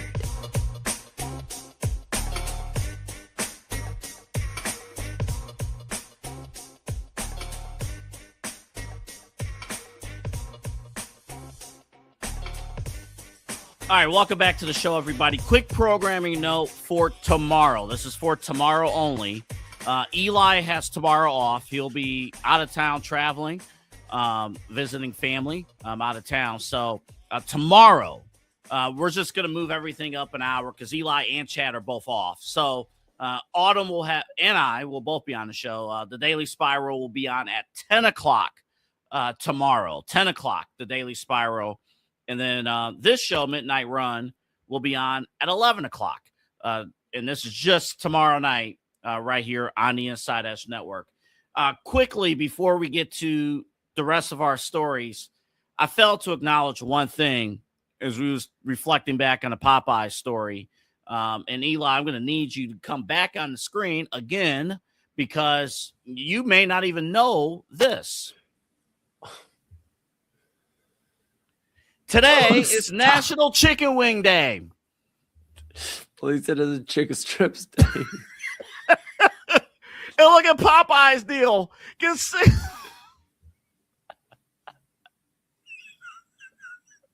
Oh my God. Does it say get a free condom? No, okay, it doesn't say that. Okay, no.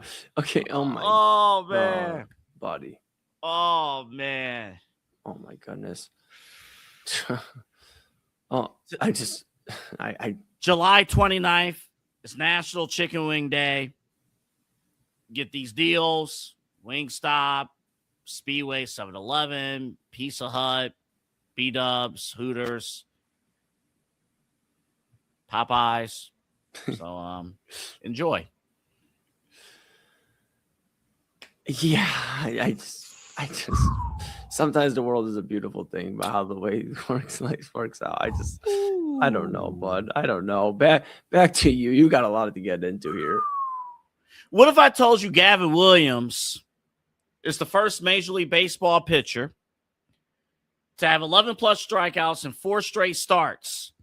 Hasn't been done since Shane Bieber back in 2021. And what if I told you Gavin Williams has been on a by the way, he leads the American League in strikeouts. He has recorded 11 plus strikeouts. Yeah, we just said that. 4 consecutive starts. Lights out his last 2 starts, especially. And we were shut out both games.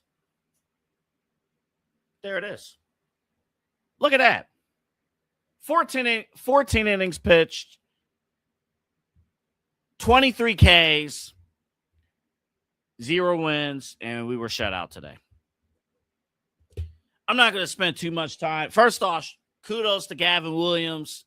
He is emerging, and it's like you take one great thing and then – so let me get – this is the funniest thing about baseball.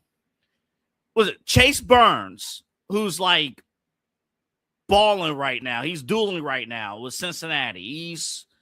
He has a bright future ahead of him. We rock his world in game 1 of the doubleheader today.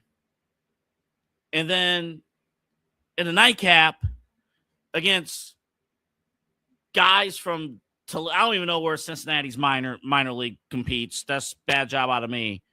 But against their kids, we get shut out. Explain that to me.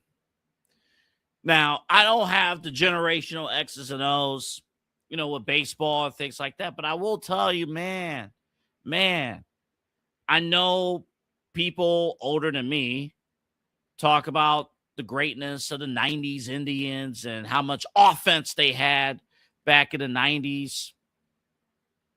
My Cleveland Indians / Guardians, we haven't generated, consistent, watchable offense. I said consistent, watchable offense seemingly in 20 years. I mean, what are we doing? What are we doing? And Riziki brought up a great point on Main Event this past Sunday, which we broadcasted live from the Brothers Lounge this past Sunday at Moonbash. And, he brought up the term guards ball. We take pride in guards ball, but it came from the fact that Terry Francona had to utilize getting on base and little things, stolen bases and things like that, because we couldn't hit. And we use this as a cool marketing tool, but it's pretty frustrating when you have elite pitching and you see what Gavin Williams is doing. And we're just it's unwatchable. It's unwatchable. And I didn't get a chance to thoroughly listen to the radio broadcast, but, scrolling through social media, it seemed to me like the tone from what I heard from social media, it's like, dude, when Hammy shows on the air that he is not thrilled with this offense, changes are going to need to be made. So I don't know. I don't know. Listen, I know they split, and the thing is, they hang around. And baseball did the smartest thing. What baseball did was expanding the wild card. And I know, cool, kudos, you have more games in October. But what it's done, trade deadline, very few can be sellers. Hard to justify being a seller if you're still in it, in the division, in the wild card. But, man, 3 out of the last 4 games getting shut out. Just terrible. Awful. All right, we're not going to have time to play the full Tony Romo clip, but we'll play part of it right now. Of course, Tony Romo as the former quarterback of the Dallas Cowboys, and over the last almost decade now, the lead analyst for the NFL on CBS. He was arrested over the weekend for OVI or OWI, one of those. And TMZ, of course, timely, they released body cam footage that was leaked to them. So we don't have part 1, but part 1 is like a 6-minute clip where he was initially pulled over on the freeway on the side of the bridge. The officer decided not to do the testing because they were on a bridge, and you could be tilting and stuff. So the officer took Romo to a safer location to perform these tests, the sobriety test, and we'll play a portion of that clip right now. And when my partner brought the backpack that you wanted, we basically do not an inventory, but I make sure that there's no guns in there. Yeah. Exactly. So you guys check. And there were a few shooters in there that I observed. Yeah. Any of them drink? Okay. I don't think any of them were drink, right? Okay. Can I do an exercise? Go ahead, dude. Come on, eh? Sound Dewey, 02, Charles John Boy, Charles Boy. Pat it down, yep.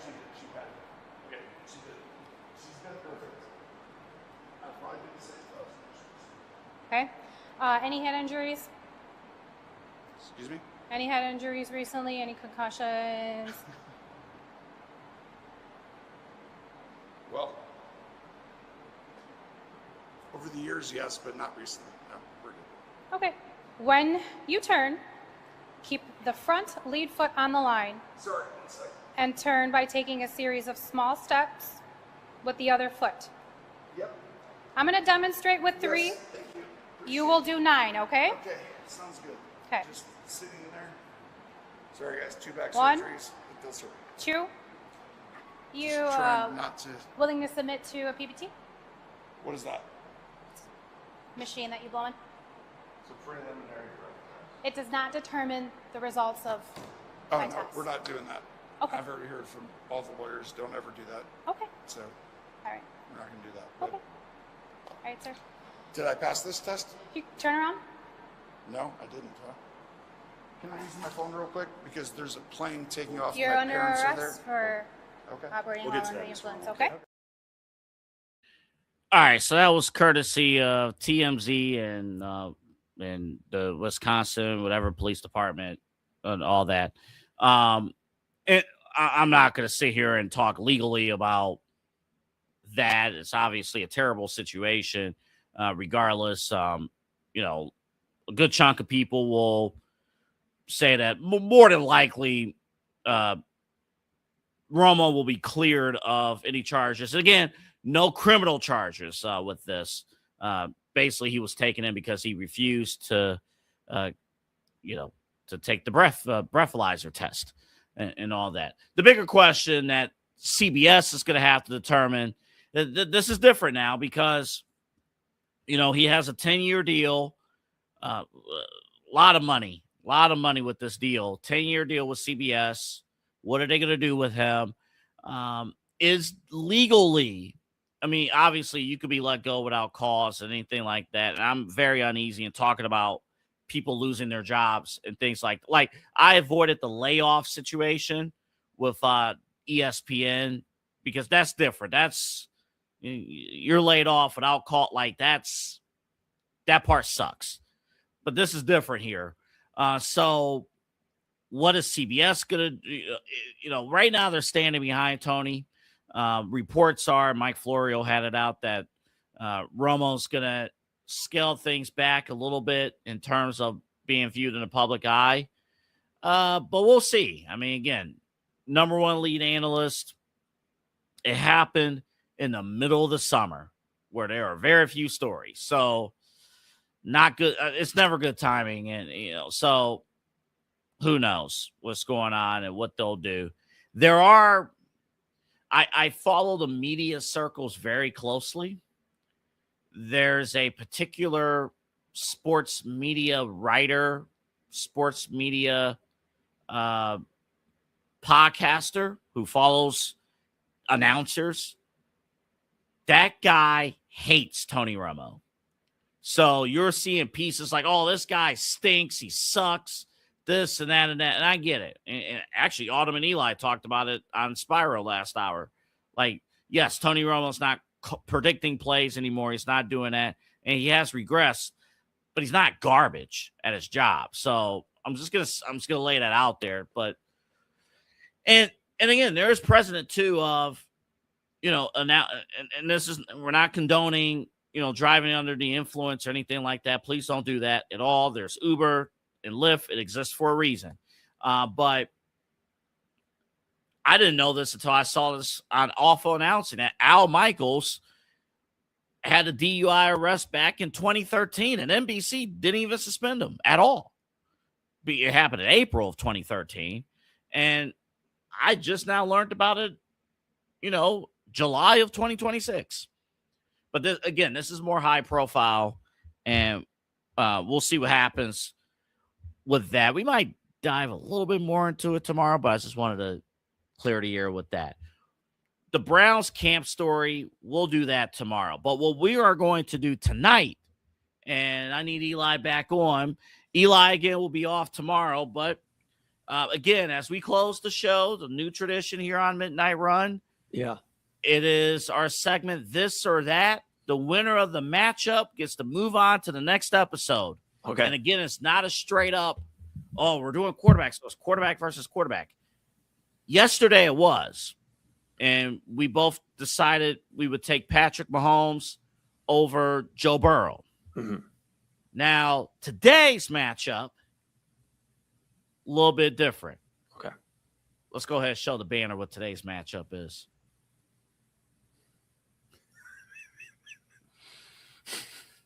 Patrick Mahomes or Popeye's chicken?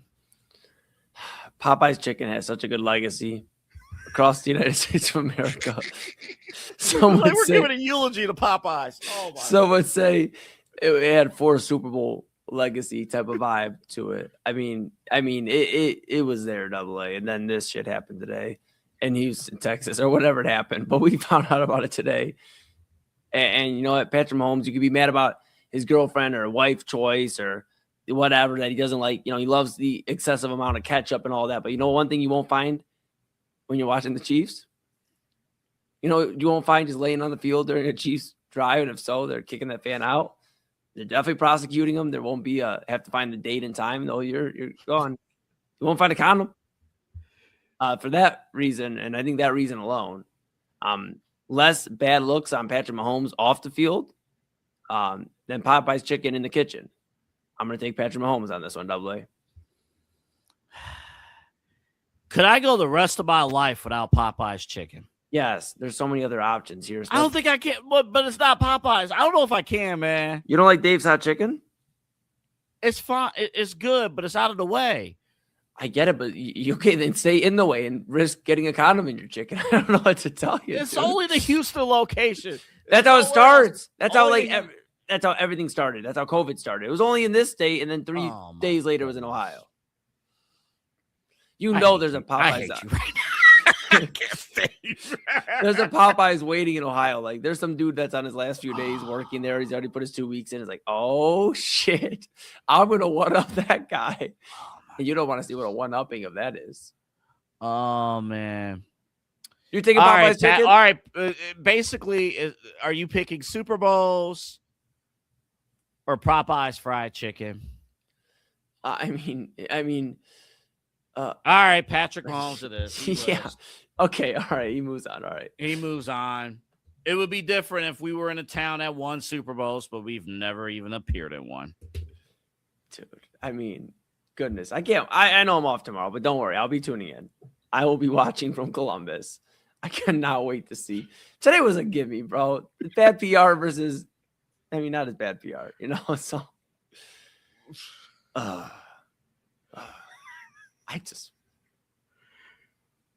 As we close today's show, we're going to play the video one more time, and then you'll see the station ID and the show will be done.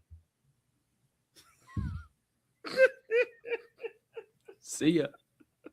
Call the GM, need to call the owner, need to call corporate. He even had to go brothers to the and sisters. emergency room behind Be careful what you eat in this Popeyes. I would not be ordering none of this damn chicken. The chicken is coming with used condoms in it. The chicken had used condoms in it. Don't you order none of that chicken. Get your money back. My concern is if you eat this chicken, you might want to decide if you want to swallow or spit. Yeah. But that's how sick and nasty it is eating this damn Popeyes. The boy went to the emergency room. We got everything. Police report, everything. Y'all better go to another Popeyes chicken. So if you they choking chickens in here. If you like eating chicken with condoms in it, step right on up and get your 2-piece of special. Make sure you get a Trojan special. Step right on up. And they thought it was funny. Matter of fact, we'll show you the video. Where's that video? I got it right here. Y'all come take a look at the video. Come look at it. All you customers. He's got to break it out. Look at it. Look. Condom in the chicken. Look. Look at this nasty, filthy shit. Look at this. You don't know whose DNA you chewing on in Popeyes today. Look at this sickness. Look at it. Show them. Look at this. Y'all better get y'all money back. Look at this. You can tell the condom was fried and cooked in the chicken. Look at this. So I'm wondering if it's lifestyle. This is crazy. Take a look at this. Look at this. Back, sister. Who over here don't getting get the chicken. freaky? Somebody's in the back doggy style of the chicken. They doing some freaky stuff. Need to be careful getting this chicken they up doing here. more than choking chicken. They pumpkin chicken. Popping it up.